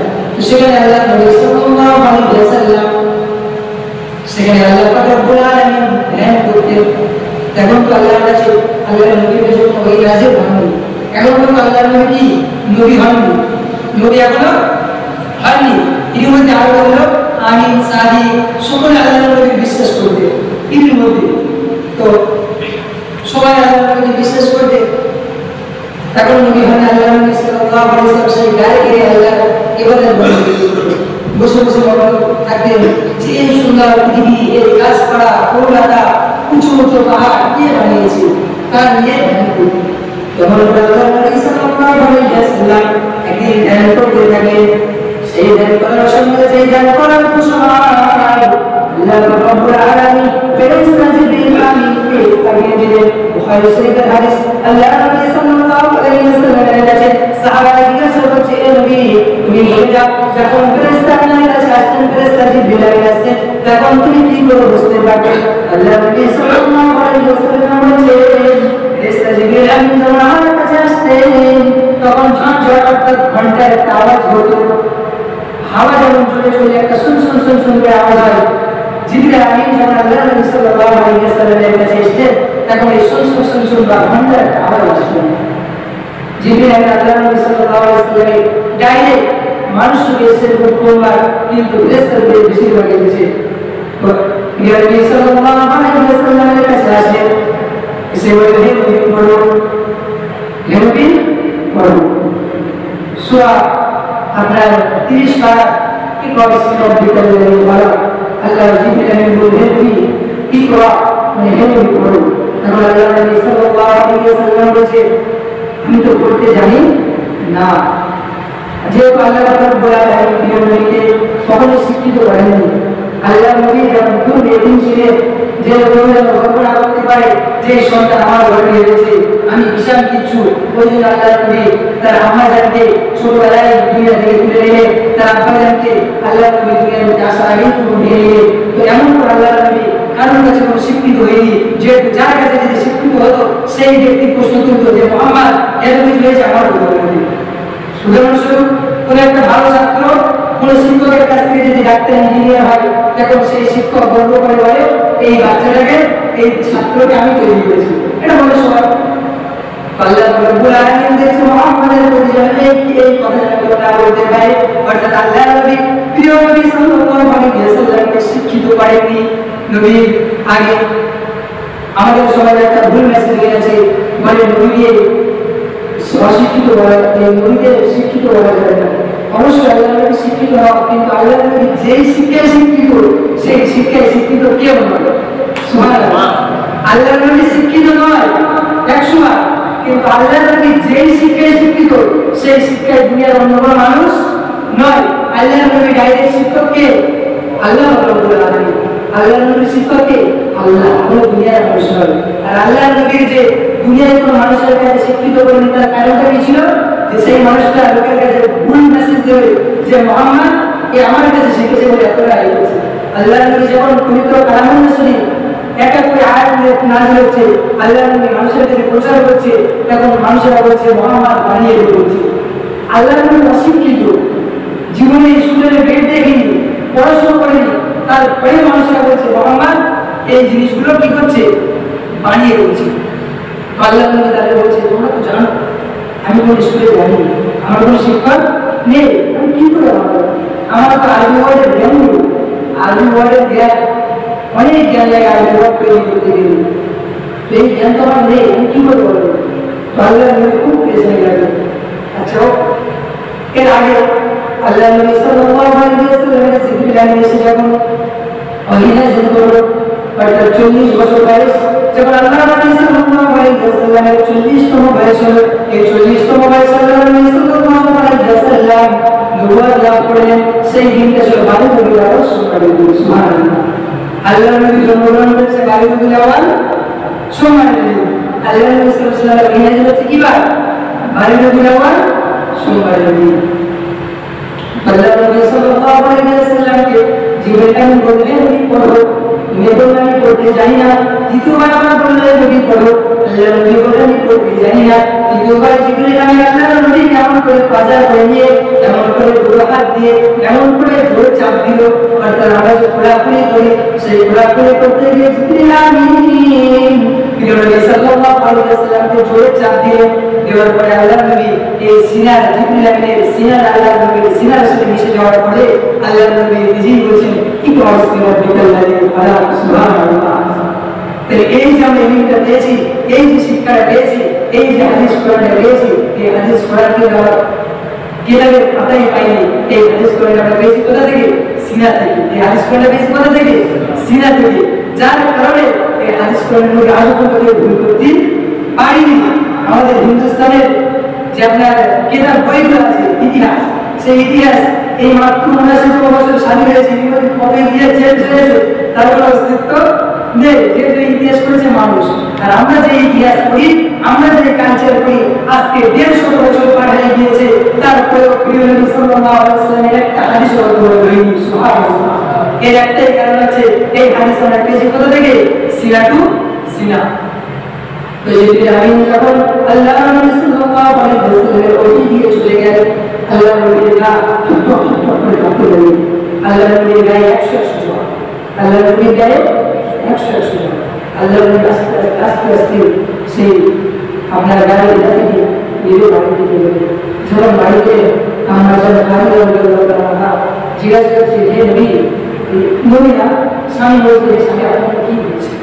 এখন আমরা আল্লাহ নবী কিছু বলছে না, শুরু করেছে, খাদিজা তুমি আমার গায়ে কম্বল দিলে, আমার গায়ে উপরে কম্বল দিলে। আল্লাহ নবী ঠুক করে কাঁদছে। খাদিজা গায়ে যত কম্বল ছিল, যত টাকা ছিল, সব আল্লাহ নবীর গায়ে দিল। তারপর আল্লাহ নবীর গায়ে জ্বর থামছে না, আল্লাহ নবীর কাঁপানি থামছে না। তো তখন খাদিজা বলল, তুমি আমাকে জড়িয়ে ধরো। তো আল্লাহ নবী আস্তে আস্তে ধীরে ধীরে জ্বর না করে সরে গেল, আল্লাহ নবীর কাঁপানি কমে গেল। তখন খাদিজা জিজ্ঞাসা করছে, যে নবী, হে মুহাম্মদ, হে আমার স্বামী, আপনার কি হয়েছে? আপনার এত পেরেশানি হয়ে যাচ্ছে। তো আল্লাহ নবী সাল্লাল্লাহু আলাইহি ওয়াসাল্লাম মাজার খাদিজাকে এই পূর্ণাঙ্গ ঘটনা আল্লাহ নবী বলল, কিন্তু খোদার কি কারিশমা, খোদার কি রহমত লাগে, এক টুকরো পায় একবারও খাদিজা কোনো চিন্তা করেনি, একবারের জন্য খাদিজা কোনো রকম পেরেশানি ভোগ করেনি। এত বড় কাহিনী, এত বড় ঘটনা, আল্লাহ নবীর যে 100 জন, আল্লাহ নবী টুকটক করে কাঁদতে গেল। তারপরে আমরা জানি খাদিজা কোনো পেরেশানি হয়নি, যেহেতু খাদিজা আল্লাহ নবীর সাথে 15 বছর আল্লাহ নবীর সাথে জীবনযাপন করছে, যে এই মানুষের কোনো খারাপ কিছু হতে পারে না, বরং এই ব্যক্তিত্ব কোনো একটা ভালো জিনিস হবে। সুবহানাল্লাহ। আজকে আমাদের আম্মাজানেরা একটা নতুন কিছু বললে তার বাইরে ঘেপে যায়, কিন্তু আমাদের খাদিজা কেমন ছিলেন দেখেন, একটা বারের জন্য খাদিজা একটু ভাবলেন। যখন খাদিজা কোনো রকম ঘাবড়ালেন না, কোনো রকম পরিশ্রম করেনি, তখন আম্মাজান খাদিজা আল্লাহ নবীকে বলল, আল্লাহ নবীকে খাদিজা ভালো করে আল্লাহ নবীকে বলেছে, হে মুহাম্মদ, হে আমার স্বামী, আপনি পরিশ্রম করবেন না, আপনার নিশ্চয়ই ভালো জিনিস হবে আপনার জন্য, আপনি পরিশ্রম তো হয় না। বলে আম্মাজান খাদিজা সেই সময় মদিনা মক্কা শরীফে একজন পণ্ডিত ছিল, সেই পণ্ডিতের কাছে নিয়ে গেল আল্লাহ নবীকে। নিয়ে যাওয়ার সময় যে সেই পণ্ডিত বলছে, এটা কোনো আজগুবি ঘটনা, এটা কোনো খারাপ ঘটনা নয়, এটা কোনো জাহিলিয়াতের ঘটনা নয়, এটা কোনো শয়তানি ঘটনা নয়, বরং এটা এই ব্যক্তিটা কোনো মানুষ নয়, এই ব্যক্তিটা কোনো এমনি সেমনি মানুষ নয়, বরং এই ব্যক্তিটা এই শেষ জামানার নবী। সুবহানাল্লাহ। যেমন সেই আপনার পণ্ডিত মশাই বলছেন যে এই ব্যক্তিটা কোনো যেমন সেমন ব্যক্তি না, এটা শেষ জামানার নবী। তখন খাদিজা আম্মাজান খাদিজা সেখানেই বসে আল্লাহ নবীকে বলল, আপনি যদি সত্যি আল্লাহ নবী হন, আমি এখানেই বসে শপথ করছি, সবার পাশে আমি আপনার যে ধর্ম, আপনার যে ধর্ম আল্লাহ দেবে, সেই ধর্মকে আমি গ্রহণ করবো। সুবহানাল্লাহ। তাহলে সর্বপ্রথম ইসলাম ধর্ম গ্রহণ করেছেন কে? গ্রহণ করেছে? আম্মাজান খাদিজা। আম্মাজান খাদিজা ইসলাম ধর্ম গ্রহণ করলেন। আর সেই পণ্ডিত মশাই বলল, আমি যদি জীবিত থাকি এই মুহাম্মাদের ধর্মকে আমিও গ্রহণ করবো খুব শীঘ্রই। তারপরে মুহাম্মদ সেখান থেকে চলে আসলো, বাইরে আসলেন। আল্লাহ নবীর জিকিরের দোস্ত ছিল, গ্রাম প্রিয় বন্ধু ছিল আবু বকর রাদিয়াল্লাহু তাআলা। কে ছিলেন? আবু বকর রাদিয়াল্লাহু তাআলা। তো যখন আল্লাহ নবী আবু বকর রাদিয়াল্লাহু তাআলাকে ঘোষণা করলেন, আবু বকর বলল, মুহাম্মদ, তুমি তো কোনো খারাপ মানুষ নয়, তুমি তো জীবনে মিথ্যে কথা বলেননি। তো আপনি যদি এই কথা বলেন, তো আমি আপনি যে আল্লাহর কথা বলছে, যে আজগুলি ঘটনা আপনি বলেছেন, এই আজগুলি ঘটনাকে আমি বিশ্বাস করি না, আর আপনার উপরে ঈমান আনলাম। সুবহানাল্লাহ। এমন করে হযরত আবু বকর রাদিয়াল্লাহু তাআলা আরো ঈমান দিয়ে আসলেন। এমন করে নবী সাল্লাল্লাহু আলাইহি ওয়াসাল্লামের এক করে 5 জন মানুষ ঈমান নিয়ে আসলেন। একজন মানুষ মারা গেলে 200 বছর আল্লাহ নবীর আর কোনো ওহী আসলেন না, অর্থাৎ 42 বছর হয়েছে আল্লাহ নবী এই 42 বছর বয়স শুরু আল্লাহর নবী কোনো ওই আছেন না, আল্লাহর নবী মানুষকে কোনো কিছুই বলতে পারতেন না, শুধু চুপকে চুপকে আল্লাহর নবী ইবাদত করতেন। ইবাদত করতে করতে যখন আল্লাহর নবী 42 বয়স আবার হইয়াছে, তখন ফার্স্ট হইয়াছে যে মুহাম্মদ আপনি এক কাজ করেন, আপনার এলাকাবাসী আপনার খানদানের মানুষকে ইসলাম ধর্মকে ছড়িয়ে দেন। এই ইসলাম ধর্মটা আপনি কি করেন? আপনার পরিবার, আপনার এলাকার মানুষ, আপনার খানদানের মানুষদেরকে আপনি ছড়িয়ে দেন। আল্লাহ নবী সাল্লাল্লাহু আলাইহি ওয়াসাল্লাম কি করলেন? সমস্ত এলাকাবাসী, সমস্ত খানদানের মানুষকে, সমস্ত খানদানের মানুষকে সাফা পাহাড়, আমরা জানি হাদিসে এগুলো হাজে গেলে সাফা আর ওয়াসাই করতে হয়, সেই সাফা পাহাড় আছে মক্কা শরীফে একটা শহরের মধ্যে অবস্থিত। সেই শহরের মধ্যে সেই আল্লাহ নবী দেখালেন, দাঁড়িয়ে সমস্ত মানুষকে রাখতে থাকলো, আমার খানদানের মানুষরা, আমার পরিবারের মানুষরা, তোমরা এদিকে আসো, তোমরা এদিকে আসো। আল্লাহ নবী সাল্লাল্লাহু আলাইহি ওয়াসাল্লাম যে আমানতদার সাহিব ছিল, আল্লাহ নবীর কথা শুনে সবাই চলে আসেন সেই সাফা পাহাড়ের পাশে। এসে যখন আল্লাহ নবী সাল্লাল্লাহু আলাইহি ওয়াসাল্লাম তাদেরকে বলল, আমি মুহাম্মদ, আমি যদি তোমাদেরকে বলি এই পাহাড়ের নিচে একটা গোত্র দাঁড়িয়ে আছে, একটা কওম দাঁড়িয়ে আছে, একটা গ্রুপ দাঁড়িয়ে আছে, যারা তোমাদেরকে হিংস করে দেবে, যারা তোমাদেরকে পতন করে দেবে, যারা তোমাদের সাথে অত্যাচার করবে, যারা তোমাদের উপরে জুলুম করে তোমাদেরকে বিশ্বাস করবে। তখন সেই কাফিরেরা, সেই আল্লাহ নবীর চাচারা, আল্লাহ নবীর খানদানের মানুষরা আল্লাহ নবীর কথা বলল, হে মুহাম্মদ আপনি তো আমানতদার, আপনি তো সাদিক সত্যবাদী, আপনি যদি বলেন যে পাহাড়ের নিচে একটা গোত্র দাঁড়িয়ে আছে যারা আমাদেরকে মেরে দেবে, আমরা সবাই এক কথাই বলছি, আমরা তোমার কথা, আপনার কথা আমরা মেনে নেব। ওটা আস্তে আস্তে করে মেনে নিল। দেওয়ার পরে যখন নবী সাল্লাল্লাহু আলাইহি ওয়াসাল্লাম যখন বলল অবশ্যই তো আমার কথা মেনে নেব, তখন অবশ্যই মেনে নেব, তখন বলল কথা শোনো, এই সুন্দর পৃথিবী, এই সুন্দর গাছপালা, বড় বড় পাহাড় দেখতে পাচ্ছ, এই সকালে সূর্য দিচ্ছে, আবার সন্ধ্যে বেলা সূর্য অস্ত যাচ্ছে, সন্ধ্যে হলে চাঁদ আসছে, আবার সকালে চাঁদ নিভে যাচ্ছে। এই সুন্দর দৃশ্য একটা জিনিস একটা দিন একটা মিনিটের জন্য হতে পারে না। এই সুন্দর জিনিসগুলোকে কে সৃষ্টি করেছে?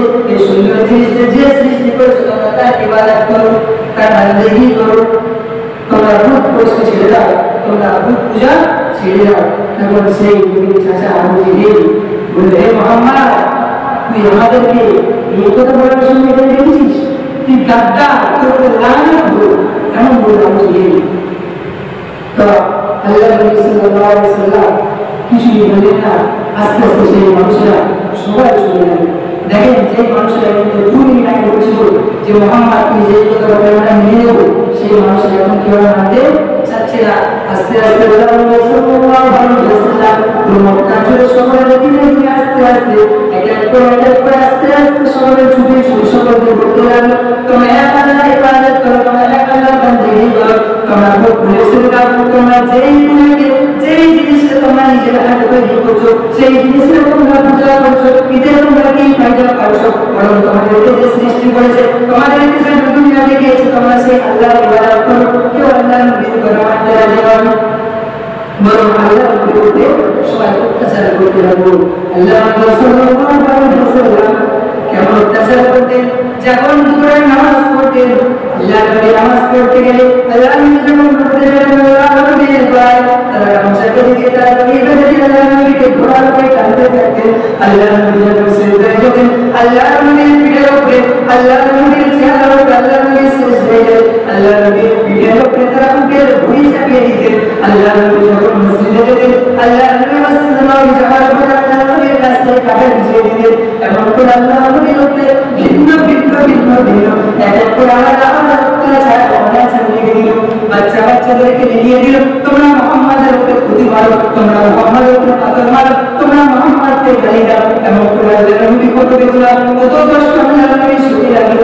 এক এক করে হযরত বিলাল রাদিয়াল্লাহু আনহু ইসলাম গ্রহণ করলেন, হযরত সাঈদ রাদিয়াল্লাহু আনহু ইসলাম গ্রহণ করলেন। এক এক করে আস্তে আস্তে আস্তে আস্তে অনেক মানুষ, 2 থেকে 250 মানুষ ইসলাম ধর্মকে গ্রহণ করলেন। এখন 2-4 বছর পরে আল্লাহ নবী সাল্লাল্লাহু আলাইহি ওয়াসাল্লাম বলেন, আজকের পর থেকে আমরা ইসলাম ধর্মকে আর কিছুদিন পালন করব না, বরং আজকের পর থেকে আমরা ইসলাম ধর্মকে উচ্চ স্বরে সকলে জোরে জোরে সকলের কাছে প্রচার করে একদম সকলের কাছে মিটিং করে আর সকলের কাছে জলসা করে সকলের কাছে দিনের দাওয়াত দিয়ে ইসলাম ধর্মকে প্রচার করলো। তো যখন সকলের কাছে প্রচার করতে শুরু করলো, দেখো হযরত বিলাল রাদিয়াল্লাহু তাআলা দুপুরের গরম থেকে যখন সুবহের নামাজ পড়তে যাবে, বিলালকে এই গরম আপনার বাড়িতে টেনে পিছিয়ে নিয়ে যেতে কেতন আমাদের বিলালের হাতটা দিয়ে রক্ত শুরু করতো। তার বিলাল কোন ইসলাম ছাড়েনি, কোন মুহাম্মাদের কথা ছাড়েনি। বিলাল কোথাও কোনা বিলালদেরকে বলে দিল, তোমরা বিলালের গলায় গামছা বাঁধো, বিলালের গলায় দড়ি বাঁধো, এই বিলাল পুরো একটা শরীর করে থাকো। এমন করে বিভিন্ন সাহাবাকে বিভিন্ন প্রয়াস করতে লাগলো। একটা মহিলা সাহাবিয়া তাকে কি করলেন, তার পুত্র অঙ্গে অর্থাৎ স্ত্রী অঙ্গে, তার স্ত্রী অঙ্গে আপনার তীর নিক্ষেপ করলেন। তীর নিক্ষেপ করার পরে সেখানে রক্ত ঝরিত হচ্ছে। সেই সাহাবিয়া যখন কাঁদতে তার সর্দি ঝরে পানি হচ্ছে, তার রক্ত অঙ্গে রক্ত ঝরিত হচ্ছে, তারপরেও কাফেরদের সামনে সেই সাহাবিয়া কখনো মাথা নত করেননি। কোন সাহাবা কাফেরদের উপরে মাথা নত করেননি, বরং তাদের সময় তাদের মধ্যে একটাই শব্দ ছিল, মুহাম্মদকে আল্লাহর নবী হিসেবে নয়, আল্লাহ সুবহানাল্লাহ। কোনদিন তার ইসলাম ধর্ম ব্যতীত আল্লাহর নবী ছাড়া, মুহাম্মাদের ছাড়া, আল্লাহ ছাড়া কোনদিন তাদের মধ্যে কোনো কথা বাইরে হয়নি। এমন করে আল্লাহর নবী সাল্লাল্লাহু আলাইহি ওয়াসাল্লাম মক্কা শরীফে ইসলাম ধর্মকে প্রচার করছে। তো মক্কা শরীফে আল্লাহর নবী ইসলাম ধর্ম প্রচার কেউ মানছে না, খুব কম মানুষ মানছে, সীমিত মানুষ মানছে। তো মানতে যখন আল্লাহর নবী সাল্লাল্লাহু আলাইহি ওয়াসাল্লাম 50 বছর বয়সে গেলেন, 50 বছর বয়সে আল্লাহর নবী জামাত করে আল্লাহর নবীর স্ত্রী, যে স্ত্রী সে ছোট্ট থেকে এত বছর আল্লাহর নবীর দিকে দেখতে থাকেন, আল্লাহর নবীর দিকে লক্ষ্য করতে থাকেন। সেই স্ত্রী 50তম বয়সে আল্লাহর নবীর কাছ থেকে নিজের চাচা যান মারা গেল। যে চাচা 50 বছর বয়সে হয়তো চাচা কাপড় ছিল, থাকার পরেও চাচা নিজের বুকের তাজা রক্ত দিয়ে নিজের বুকের আটকানে দিয়ে আল্লাহর নবীকে সেফটি দিয়েছিল, আল্লাহর নবীকে কাপড়ের হাত থেকে বাঁচিয়েছে। সেই চাচা যান 50তম বয়সে ইন্তেকাল করলেন। ইন্তেকাল করার পরে আল্লাহর নবীর চাচা যান 50 বছর বয়সে ইন্তেকাল করার পরে 3 দিন পরে নিজের স্ত্রী, যে স্ত্রী এতদিন পর্যন্ত আল্লাহর নবীর দেখভাল করেছে, সেই স্ত্রী 3 দিন বয়স পরে ইন্তেকাল করলেন। এই বছরের পর এই বছরের নামটা দিয়েছিলেন আল্লাহর নবীর দুঃখের বছর। তেমন করে আল্লাহর নবীর 93 বছর বয়সে যখন মক্কার মানুষেরা দেখছে মুহাম্মদের কাছে মানুষজন ডাকতে হচ্ছে,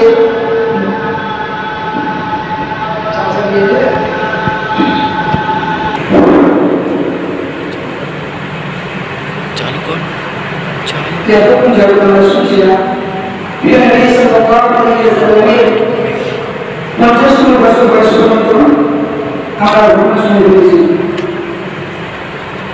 يا النبي صلى الله عليه وسلم যারা বন্ধুত্ব পাইছে 50 সময় সে ইসলামে হারিয়ে ফেলেছে, নিজের নাসিকে হারিয়ে ফেলেছে। তারপরে আস্তে আস্তে মক্কা শরীফের মানুষেরা ধীরে ধীরে একটা ইসলাম ধর্ম গ্রহণ করতে লাগলো। তখন কাফেরদের আবু জেহেল আবু বাসাই বড় বড় লিডার ছিল, তারা দেখতে লাগলো এমন করে যদি মুহাম্মদ এই মক্কা শরীফের জমিনে থাকে, এই মুহাম্মদ যদি জীবিত থাকে, আস্তে আস্তে আমাদের বাপ দাদাদের ধর্ম, আমাদের ধর্মকে কেউ মানবে না, বরং সবাই মুহাম্মাদের ঈমানে মুহাম্মাদের ধর্মকে মেনে নেবে। তো তারা সবাই মিলে একটা তারা মিটিং ডাকে, তারা একটা মিটিং ডেকে আলোচনা করছে, মশওয়ারা করছে। কেউ বলছে মুহাম্মদকে হত্যা করে দেওয়া হোক, কেউ বলছে মুহাম্মদকে মক্কা শরীফ থেকে তাড়িয়ে দেওয়া হোক, কেউ বলছে মুহাম্মদকে জাহান্নামে দেওয়া হোক, কেউ বলছে মুহাম্মদকে একটা ঘরের মধ্যে বন্দি রেখে দিয়ে সেই ঘরের দরজাটা সব বন্ধ করে দিয়ে অল্প অল্প খাবার পাঠানো হয়, মুহাম্মদ যেন সেই খাবার খেয়ে থাকতে পারে। এমন করে বলেছে, এমন করে মক্কা শরীফের বড় বড় কাফেররা তারা এক এক মত পেশ করেছে। এখন আবু জেহেল মত দিচ্ছেন যে ওরকম না, বরং গোত্রের সবাই গোত্রের বড় বড় একটা করে মানুষ আসবে, তারা এসে মুহাম্মদকে সকলে মুহাম্মদ আপনি শুয়ে থাকবে, মুহাম্মদের বাড়ি আমরা ঘিরে নেব। মুহাম্মদের বাড়ি যখন ঘিরে নেব, নেওয়ার পরে মুহাম্মদ বাইরে হওয়ার কোনো জায়গা পাবে না। আর সেই মুহাম্মদের সারা আমরা দিয়ে যেটা ঘর থেকে সারাতে বাইরে হতে না পারে, আর সকলের সময় যখন মুহাম্মদ সকলের আর কিছু সাদিকের সময় যখন আরো হবে, তখন আমরা সবাই গিয়ে মুহাম্মদকে ঢেকে বদল করে দেব। আর মুহাম্মদের রক্ত, মুহাম্মদের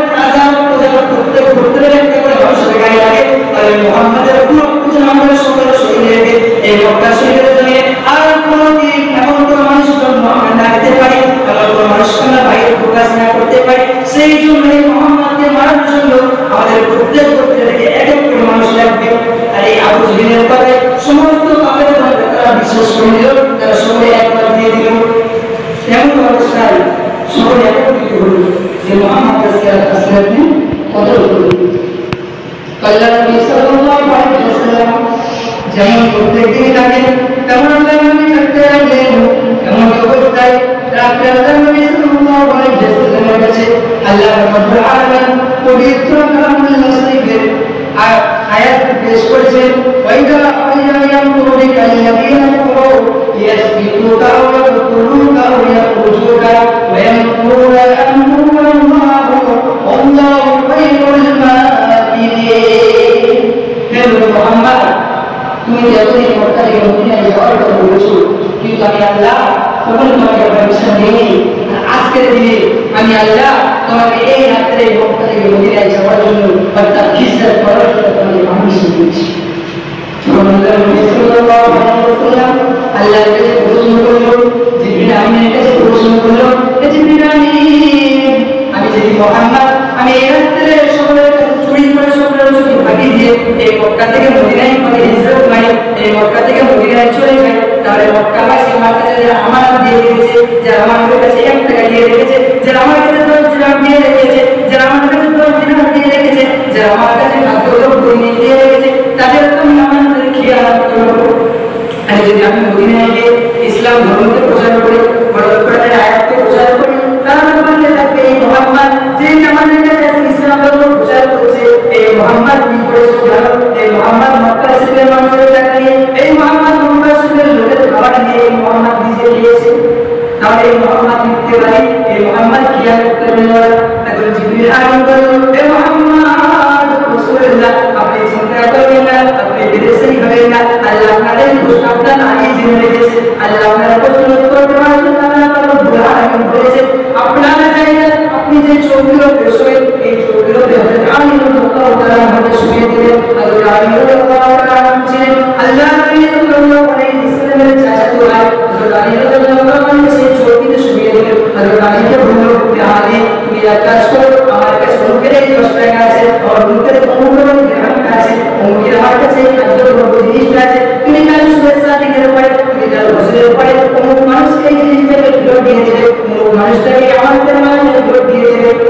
তখন আলী রাদিয়াল্লাহু তাআলা আল্লাহকে বলছে, মুহাম্মদ রাসূলুল্লাহ সাল্লাল্লাহু আলাইহি ওয়াসাল্লাম, আমি আপনার কথা শুনে এই মালগুলো আমানতগুলো আমি রিটার্ন করব, আমানতগুলো আমি ফেরত দেব। কিন্তু এই কাফেররা আমাদের ঘর আপনার ঘরে চতুর্দিক দিয়ে ঘিরে রেখেছে, এই কাফেরদের চোখে আপনি কি করে বানায় থাকবেন, আর আপনার শরীরকে আপনি কি করে আমাদের খিয়ানত করবেন? আমি আলী বলছি, আমি কখনোই আপনার শরীরকে আমাদের খিয়ানতের হাত থেকে আমি আলী দিতে পারবো না। উদাহরণ রাসূল সাল্লাল্লাহু আলাইহি ওয়াসাল্লাম বলেছেন, হে আলী রাদিয়াল্লাহু, আপনি চিন্তা করবেন না, আপনি চিন্তা করবেন না, এই ভয় আমি করব না, এই ভয় আমি করব না। উদাহরণ হযরত আলী রাদিয়াল্লাহু তাআলা বলল, ঠিক আছে মুহাম্মদ রাসূলুল্লাহ, আপনি যেটাই বলবেন আমি সেটাই মানব, আর আপনি যে আমাকে আমার বলেছেন এই কথা করবেই আমি গ্যারান্টি দেব। তখন হযরত আলী রাদিয়াল্লাহু তাআলা সেই চোখের উপরে শুয়ে দিয়ে আল্লাহ নবী সাল্লাল্লাহু আলাইহি ওয়াসাল্লাম আলী রাদিয়াল্লাহু তাআলা শরীরের উপরে কাপড় দিয়ে দিলেন। দিয়ে পরে আল্লাহ নবী সাল্লাল্লাহু আলাইহি ওয়াসাল্লাম বাইরে হয়ে গেলেন। আল্লাহ নবীর ঘরের সামনে সকল কাফেররা প্রত্যেক গোত্রের দেবতাদের মানুষ সমস্ত ঘরের দিকে ঘিরে রেখেছেন, সকলে আল্লাহ নবীর পাড়ে আছেন, কেউ ঘুমোয়নি, সব জাগ্রত অবস্থায় আছে। তখন আল্লাহ নবী সাল্লাল্লাহু আলাইহি ওয়াসাল্লাম সেই কাফেরদের হাত থেকে এমন প্রতিক্রিয়া করলেন নাকি আল্লাহ নবী ইসলাম আল্লাহ রাব্বুল আলামিন এমন অবস্থায় জিবরিল আমিন আল্লাহর আলমের কাছে পাঠিয়ে দিলেন। আল্লাহ নবী জিবরিল আমিনকে পাঠিয়ে বলল, হে নবী, সূরা ইয়াসিন 8 নম্বর আয়াত, সেই আয়াত আল্লাহ নবী বললেন, আল্লাহ নবী আপনি আয়াতটা পড়ে আর এক দুটো বানিয়ে দিয়ে আয়াতটা পড়ে ঘুমায় ঘুমায় সুবহান আল্লাহ নবী সেই বানিয়ে পড়ার পরে সেই কাপড়ের সকলের চোখ বন্ধ করে দিয়ে গেল, সকলে অন্ধকার দেখতে থাকলো। সেই সকলের কাপড়ের মধ্যে দিয়ে আল্লাহ নবী সাল্লাল্লাহু আলাইহি ওয়াসাল্লাম ওখান থেকে বাইরে আবু বকর রাদিয়াল্লাহু তাআলা বাড়ি গেলেন। আবু বকরের বাড়ি গিয়ে দেখা দিলেন আবু বকর রাদিয়াল্লাহু তাআলা বাড়ি গিয়ে আবু বকরকে দেখলেন। আবু বকরের সন্তান হলো, আবু বকরের সন্তান বলল, আল্লাহ নবী আপনি আমার প্রেমে এসেছেন, আপনি আমার প্রেমে এসেছেন, আপনার উপরে কাপড়ের একটা আমরা সহ্য করতে পারবো না, বরং আপনি ফিরে যান। আর হযরত নবী সাল্লাল্লাহু আলাইহি ওয়াসাল্লাম বলেন, আপনারা বাজানকে ডেকে যান, বরং আপনারা বসে আমার কথা আবু বকর রাদিয়াল্লাহু তাআলা কথাবার্তা আগে থেকে হয়নি, যে আল্লাহর নবী ওই হাদিসে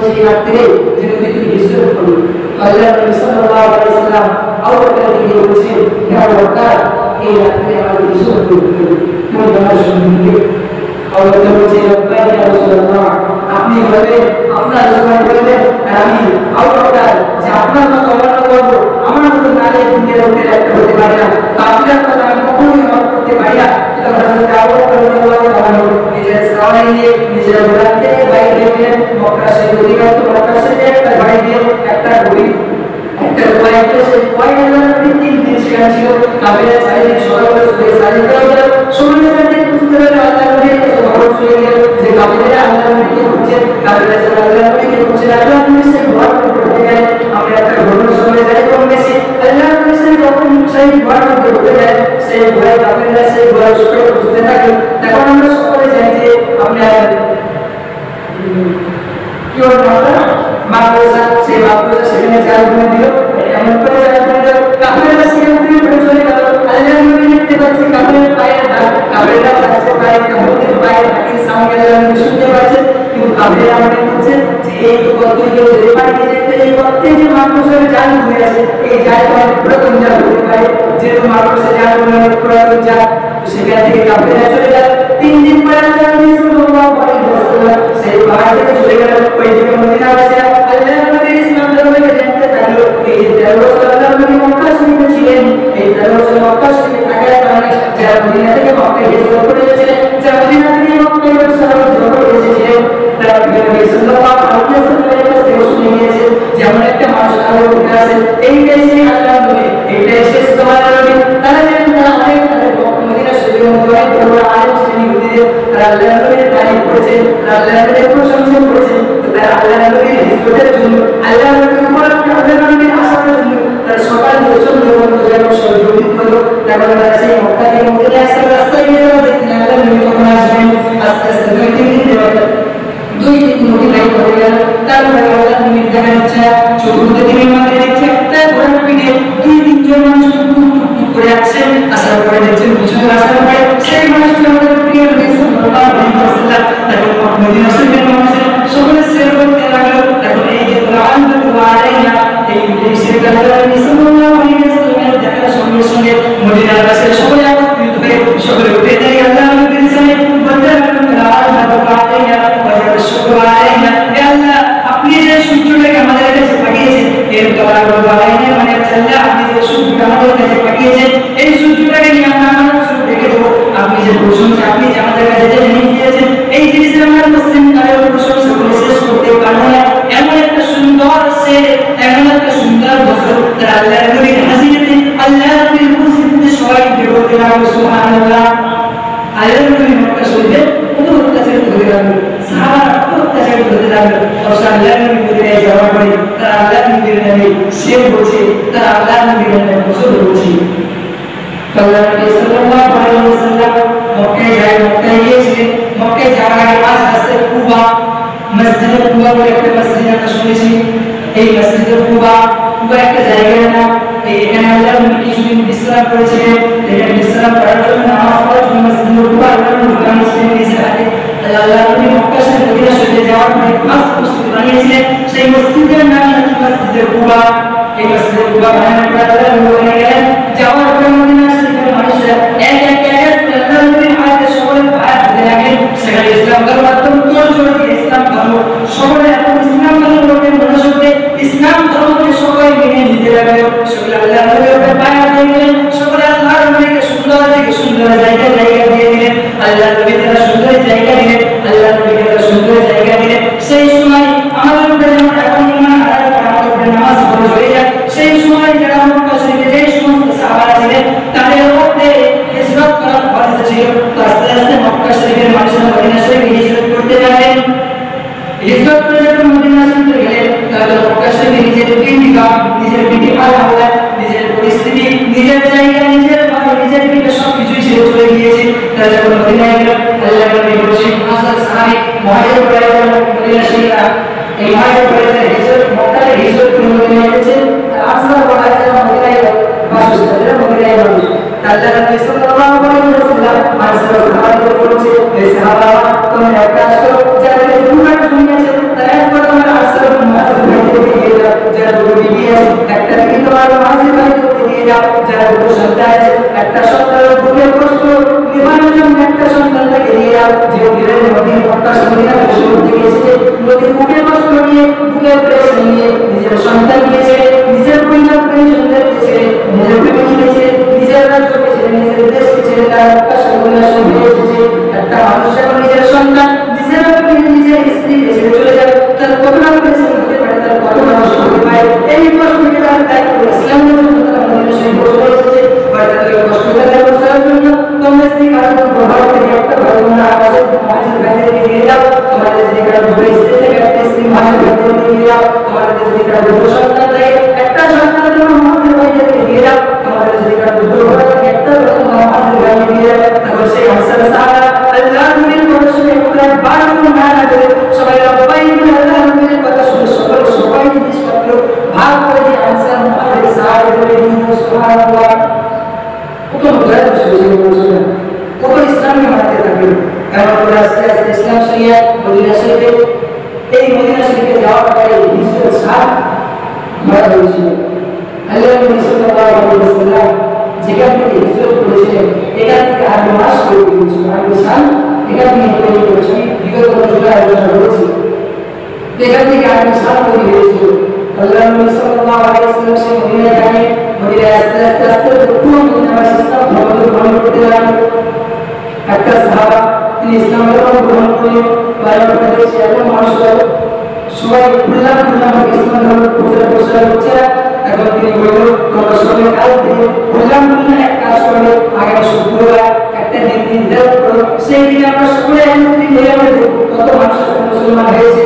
যেহেতু আমরা সকলে মুসলমান হচ্ছি, যে নিজ বাড়ি থেকে বাড়ি বাড়ি করছি, সবাই একত্রিত হচ্ছি না, তাই কাজ করা সকলে একটা একত্রিত জায়গা পাবো, সেই জায়গাটা আমরা সবাই আসবো। তো তারপরে একটা দিন নির্দিষ্ট করা হলো, সেই দিনের নাম ছিল জুমার দিন, অর্থাৎ শুক্রবারের দিন। আর সেই দিন থেকে আমাদের জুমার নামাজ ফরজ হয়েছিল, সেই দিন থেকে আমাদের জুমার দিন এসেছিল। সেই দিন যখন সমস্ত মদিনাবাসী একত্রিত হতে লাগলো, সেখানে একটা আলোচনা হলো যে আজকের পর থেকে আমরা কেউ চুপি চুপি ইসলাম ধর্ম গ্রহণ করবো না, চুপি চুপি ইসলাম ধর্ম প্রচার করবো না, চুপি চুপি ইসলাম ধর্মকে আমরা তবলীগ করবো না, বরং ইসলাম ধর্মকে আজ থেকে আমরা খুললাম ভাই পুরো মদিনা জুড়ে মক্কা জুড়ে আরো ইসলাম ধর্মকে প্রচার করবো।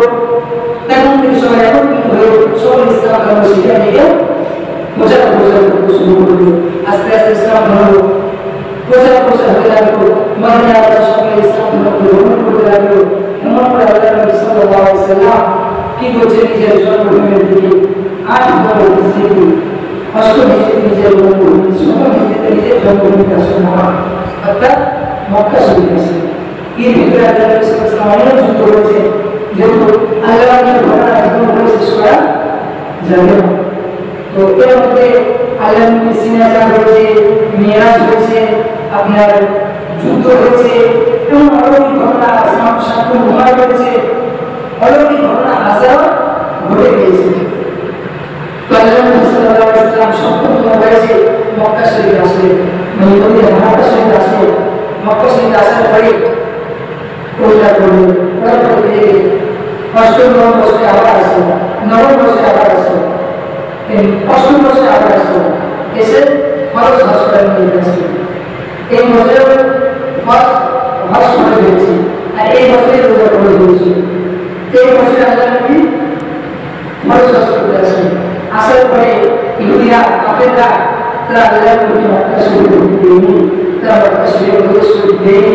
ইহুদিরা একটা জায়গায় একত্রিত হয়ে দাঁড়িয়ে আছে, সেই জায়গায় দাঁড়িয়ে থেকে একটা কাউকে আল্লাহ নবীকে কাউকে ঢুকতে দিল না, বড় কাজ করতে পারবে না। তো সাহাবা সবাই লেগে আছে, আমরা বলতো আমরা হজ করবো, আল্লাহ নবী সকলে ইসলাম ইসলাম ধর্মটা যুদ্ধ করার ধর্ম নয়, ইসলাম ধর্মটা মারপিট করার ধর্ম নয়, আমরা চুপ থাকা দেখছি বলে আল্লাহ নবী কাফেরদের সাথে আরো পড়াশোনা করছে। তেমন একটা চুক্তি পাত্র হল, তেমন একটা চুক্তি পাত্র হল। অথবা কাফের ছিল মক্কাবাসী দেখে আল্লাহ নবী সেই চুক্তি পাত্র লিখে গেছে যে আপনারা লিখে রেখেছে যে আমরা 2 বছর কেউ মক্কা শরীফ মদিনা শরীফ আসবো না, হজ করতে আসবো না, আর মক্কা শরীফে যা মানুষ যুদ্ধের কারণে যে মানুষগুলো মদিনা শরীফে গোলাম হয়ে আছে সেই মানুষগুলো ছেড়ে দিতে হবে, আর মক্কা শরীফে যে মদিনাবাসী আছে কাউকে ছাড়তে হবে না।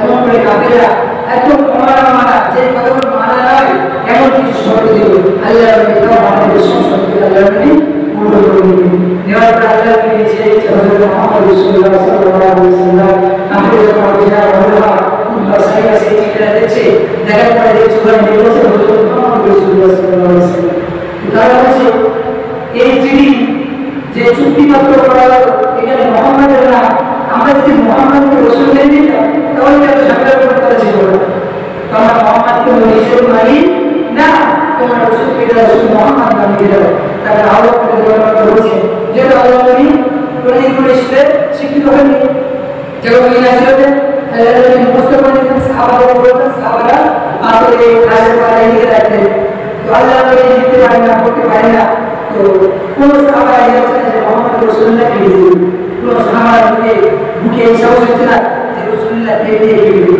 আল্লাহ নবী বলছেন ওটাই লিখে দিয়েছে আবু বকর আসেন বলে মুহাম্মদ রাসূলুল্লাহ কোথায় গেছে দেখো আবু বকর তাও দেখা যাচ্ছে না আস্তে দেখান যে এই যে মুহাম্মদ রাসূলুল্লাহ আছে আল্লাহ নবী সেই রাসূলুল্লাহকে লিখে দেওয়ার পরে সাহাবারা কাঁদতে লাগলো তারপর আল্লাহ নবী সেই পরিমাণ কেটে দিয়ে দেওয়ার পরে সেই চুক্তিবদ্ধ হয়ে 10 নম্বর বয়সে 10 নম্বর হিজরি অর্থাৎ হিজরি সালে 10 বছর বয়সে আল্লাহ নবী আবার মক্কায় মক্কা শরীফে আসলেন রাসূলকে এইবার সকালে ঘুম হয়েছে 3 দিন 3 দিনের বেশি কষ্ট করতে পারবে না আগে যে চুক্তিবদ্ধ হয়েছে সেই চুক্তিবদ্ধ লেগেছিল 3 দিন আল্লাহ নবী সাল্লাল্লাহু আলাইহি ওয়াসাল্লাম 3 দিন হজ করতে আসলেন হজ করতে এসে আল্লাহ নবী সেই হজ করলেন মক্কা শরীফ মক্কাতে আবার হজ করে সাফা মারওয়া সাই করলেন আমরা তো হাজার কাজগুলো আছে আপনার সন্তানকে পাত্র শয়তানকে পাত্র করতে পারে এমন দাওয়াত হবে একদিন অবস্থিত হতে হাদিসের মাধ্যমে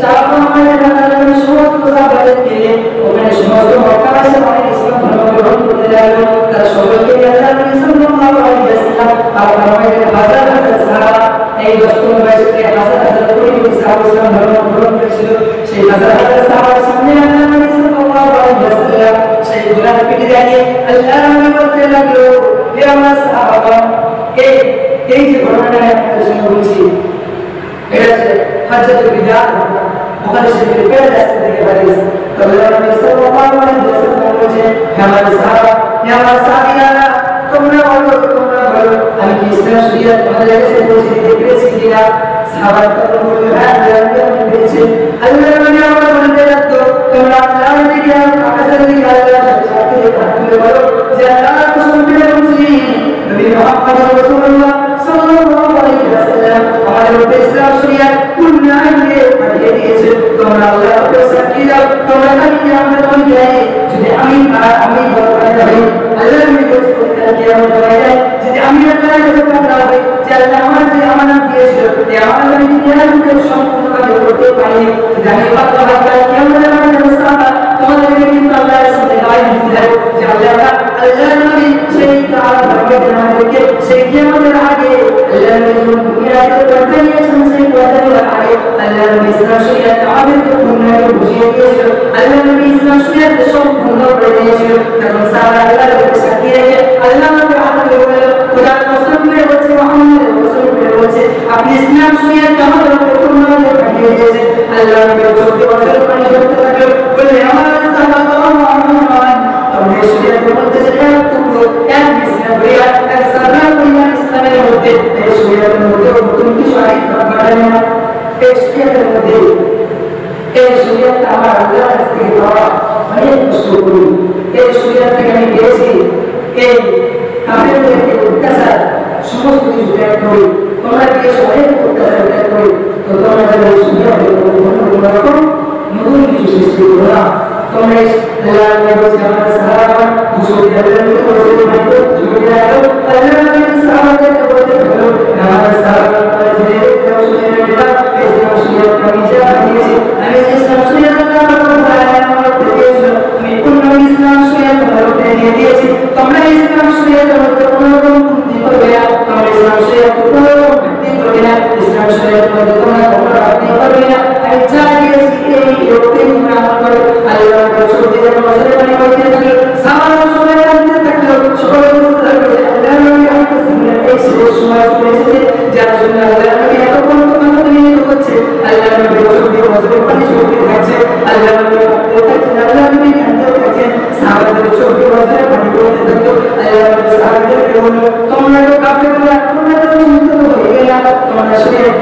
শরীয়তকে তোমরা ভালোভাবে মেনে নাও, তোমরা শরীয়তের উপরে উন্নয়ন আমল করলে তোমরা শরীয়তের উপরে প্রচার প্রসার করো, তোমরা শরীয়তের মধ্যে আত্মীয়তা করে না, তাহলে এই শরীয়ত তোমাদের মধ্যে আমার দুনিয়ায় আসা সাধ্য হয়। আল্লাহ নবী সাল্লাল্লাহু আলাইহি ওয়াসাল্লাম দুনিয়ার মধ্যে প্রায় 5 বছর কান্না করেছে। এবার তাদের বিদায় আল্লাহ নবী বিদায় কাছে বসে দিচ্ছিলেন, এই বছরের সময় দ্বিতীয় আল্লাহ নবী যখন হিজরত করেছিলেন, যখন মক্কা শরীফ থেকে মদিনায় বের করেছিলেন, মক্কা শরীফ থেকে মদিনায় গেছেন, এমন অবস্থায় আল্লাহ নবী যখন মক্কা শরীফ নিজের জন্মভূমি ত্যাগ করতে করতে মদিনার রাস্তা থেকে যাচ্ছেন, আল্লাহ নবী সামনে যাচ্ছে একটা পিছিয়ে দিচ্ছে, আমার নবী সামনে যাচ্ছে একটা পিছিয়ে দিচ্ছে, আমার নবী দেখছে আল্লাহ নবী পিছন দিকে দেখছেন, আর নিজের জন্মভূমি দেখতে দেখছে, আর চোখ দিয়ে মুসলে পানি হচ্ছে, আল্লাহ নবী চোখ দিয়ে পানি হচ্ছে, আল্লাহ নবী বলছে আমার মক্কা শরীফের মানুষেরা, আমার মক্কা শরীফের মানুষেরা, তোমরা আমাকে হয়তো বুঝতে পারবে, কিন্তু আমি মুহাম্মদ, আমি পুরো মক্কা শরীফে ফিরে আসো, আমি শরীয়তের মক্কা শরীফে ফিরে আসো, তোমরা হয়তো আজকে আমরা চেনো না, তোমরা হয়তো আজকে আমার চিনি, হয়তো তোমরা আজকে আমাকে বিশ্বাস করবে, তাদের জন্য আমার নিজের জন্মভূমিকে ছেড়ে যেতে হচ্ছে, নবীর চোখ দিয়ে আমার জন্মাই করতে থাকছে, নবী কাঁদতে কাঁদতে কাঁদতে কাঁদতে সে মক্কা মদিনা দিকে চলে গেল। আল্লাহ নবী সাল্লাল্লাহু আলাইহি ওয়াসাল্লাম দুনিয়ার পাশে জীবনে দুইবার বেশিরভাগ সময় কান্না করেন, তো এই দুবার আল্লাহ নবী সাল্লাল্লাহু আলাইহি ওয়াসাল্লাম বেশি কান্না করেছে। এমন আল্লাহ নবী যখন সন্তান ইব্রাহিম, আল্লাহ নবী তিনটে ছেলে ছিল, আরেকটা ছেলে ছিল, সেই ছেলেটা যখন সেই ছেলেটা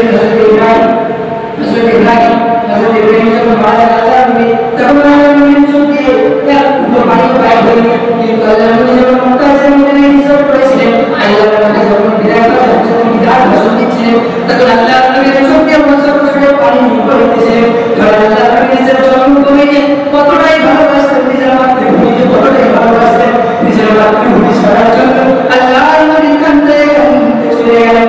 এমন অবস্থায় আল্লাহ নবী হজ্জাতুল বিদা বানিয়ে গেলেন, হজ্জাতুল বিদা শেষ হয়ে গেল, হজ শেষ হয়ে গেল, আল্লাহ নবী মক্কা মদিনা থেকে যখন সবাই একত্রিত হয়ে গেল, সবাই ইসলাম ধর্ম গ্রহণ করতে লাগলো, তখন আল্লাহ নবী আস্তে আস্তে আল্লাহ নবীর পরিস্থিতি শক্তি তোমার বয়সে, আল্লাহ নবীর পরিস্থিতি শক্তি তোমার বয়সে যখন, তখন আল্লাহ নবী সাল্লাল্লাহু আলাইহি ওয়াসাল্লাম শাম যখন সম্ভবত শাম একটা শহর নিয়েছিল, সেই শহর জায়গায় আল্লাহ নবীর বাড়ি ছিল, সেই শহর থেকে আল্লাহ নবী সাল্লাল্লাহু আলাইহি ওয়াসাল্লাম যখন বাড়িতে এসেছিলেন, বাড়িতে আসার পর 10 থেকে 15 দিন যাবত আল্লাহ নবী বিছানা দাসন করেছিলেন। আল্লাহ নবী এর পরে কিছুদিন মসজিদে নববীতে নামাজ পড়ে গিয়েছেন, তারপর আল্লাহ নবী 3 দিন আগে অর্থাৎ আল্লাহ নবী 35তম নামাজ আল্লাহ নবী সাল্লাল্লাহু আলাইহি ওয়াসাল্লাম মসজিদে নববীতে জীবিত অবস্থায় 35 নামাজ অনুমতি পড়েননি, অর্থাৎ আপনার 3-4 দিনের মতো আল্লাহ নবী অনুমতি পড়েননি। আল্লাহ নবী লাস্ট মক্কা শরীফে মসজিদে নববী অনুমতি পড়েছিলেন। একদিন নবীর নামাজ আল্লাহ নবী 2 সাহাবা আলী আর হযরত আবু বকর রাদিয়াল্লাহু আনহু কালের উপরে ভার দিয়ে আল্লাহ নবী মদিনায় গিয়ে মক্কা মসজিদে নববী গিয়েছিলেন। যাওয়ার পরে আল্লাহ নবী সাল্লাল্লাহু আলাইহি ওয়াসাল্লাম গিয়েছে নবীর নামাজের সময় আল্লাহ নবী সাল্লাল্লাহু আলাইহি ওয়াসাল্লাম ওই আল্লাহ নবী শেষ নামাজি, তারপরে আল্লাহ নবী মসজিদে নববী থেকে বাড়িতে আল্লাহ নবী বাড়ি শুয়ে শুয়ে ইমামতি করলেন। এমন অবস্থা আল্লাহ নবী সাল্লাল্লাহু আলাইহি ওয়াসাল্লাম স্ত্রীদের আল্লাহ নবীর স্ত্রীদের পালন ধরেছিল, আল্লাহ নবী এতটাই আমার ধরেছিল, তখন তার ভাব বাড়েনি, কোনো স্ত্রীর পালন কোনোদিন কি অসুবিধা করে আজকে যদি এক স্ত্রীর পালন করতে তাহলে এক স্ত্রীর পালন কোনো স্ত্রীকে আল্লাহ নবী এখন থেকে দিন থাকেননি। তো আল্লাহ নবী সাল্লাল্লাহু আলাইহি ওয়াসাল্লাম সমস্ত স্ত্রীদের কাছে দেখে, যেহেতু হযরত আয়েশা রাদিয়াল্লাহু আনহা সবার চেয়ে ছোট স্ত্রী, বড় মায়ের স্ত্রী আল্লাহ নবী ছোট বাচ্চা আয়েশার মতো আল্লাহ নবী খুব ভালোবেসেছেন, সবাইকে ভালোবেসেছেন, যেহেতু মানুষের মধ্যে তো মিল থাকতেই পারে, আয়েশা আল্লাহ নবী খুব ভালোবেসেছেন। তো যখন বললেন সব বিবিদেরকে ডাকে ডেকে বললেন তোমরা কি পারমিশন দেবে আয়েশার এই বিক্রি এই আশা তারা আয়েশাকে ডাকো, কারণ সব পারমিশন দিয়ে দিলেন যে আল্লাহ নবী আপনার এমন অবস্থায় আপনারা ভালো ভালো করতে হবে না, আপনি আমাদের জীবনে আপনার স্ত্রী আমরা হয়ে গিয়েছে, এছাড়া সম্পর্ক আপনারা কি করতে পারবেন, যারা নবীর স্ত্রী তারা এছাড়া সম্পর্ক কিছু করতে পারে, কিছুই করতে পারে না। যে অন্য মুসলিমের আম্মা, নবীর স্ত্রীরা পুরো মুসলমানের জন্য কি আম্মা, তাহলে তাদের মতো সম্পর্ক করা কে হতে পারে, কারণ সবাই মধ্যে আল্লাহ নবী সাল্লাল্লাহু আলাইহি ওয়াসাল্লাম মসজিদে নববীর পাশে উঠি ছিল, হযরত আয়েশা রাদিয়াল্লাহু আনহার বাড়ি ছিল, সেই বাড়ি আল্লাহ নবী থাকতেন। লাগে। তাহলে মুসাল্লাহ নবী সাল্লাল্লাহু আলাইহি ওয়াসাল্লাম একদিন আল্লাহ নবীর জ্বর বিশাল জ্বর আছে, তাই কাঁপানি চলছে। আল্লাহ নবীর মৃত্যুর পর আল্লাহ নবী এমন অবস্থায় আয়েশা আল্লাহ নবী মাথা দিয়ে শুয়ে আছে এবং জিবরিল আমিন আসলে ইশারা জিজ্ঞাসা করছেন, আল্লাহ নবী আপনি বলেন আপনি কি দুনিয়া ত্যাগ করতে চান, আপনি কি দুনিয়া থেকে কোথায় নিতে চান? তাহলে আল্লাহ নবী একবার বলে হ্যাঁ আমি দুনিয়া থেকে ত্যাগ করতে চাই, এই দুনিয়া থেকে বিপদ দেখতে চাই। আল্লাহ আমাকে ডেকে দেবে, আল্লাহ রাসূলের শক্তি দেওয়ার জন্য আল্লাহ রাসূল আমি যাওয়ার জন্য বাইরে সব সময় প্রস্তুতি আছে। আল্লাহ নবী সাল্লাল্লাহু আলাইহি ওয়াসাল্লাম হযরত আয়েশা রাদিয়াল্লাহু আনহা বলে আল্লাহ নবী ইন্তেকাল করলেন। আল্লাহ নবী ইন্তেকালের পরে আল্লাহ নবীকে রাফাতুল আল্লাহ নবী কোথায় জানাজা হবে, আল্লাহ নবী কোথায় আপনাদের তাকে নিয়ে একটা মতবিত হয়েছে যে আল্লাহ নবীকে কে জানাজা নামাজ পড়াবে, ফার্স্ট হচ্ছে আল্লাহ নবীকে কে কাফন দাফন করবে। কিতাবে আপনারা বলে হলো যে আল্লাহ নবী ইসলামের রাস্তায় করতে পারে, সাহাবা করতে পারে। সুতরাং সাহাবাদের মধ্যে যে কোনো একজন এটা আপনার মতভেদের মশলা, তো যে কোনো একজন সাহাবাদের মধ্যে আল্লাহ নবী কাফন দাফন করে কাফন পরে আবার একটা ইখতিলাফ আছে জানাজা নামাজ কি করবে।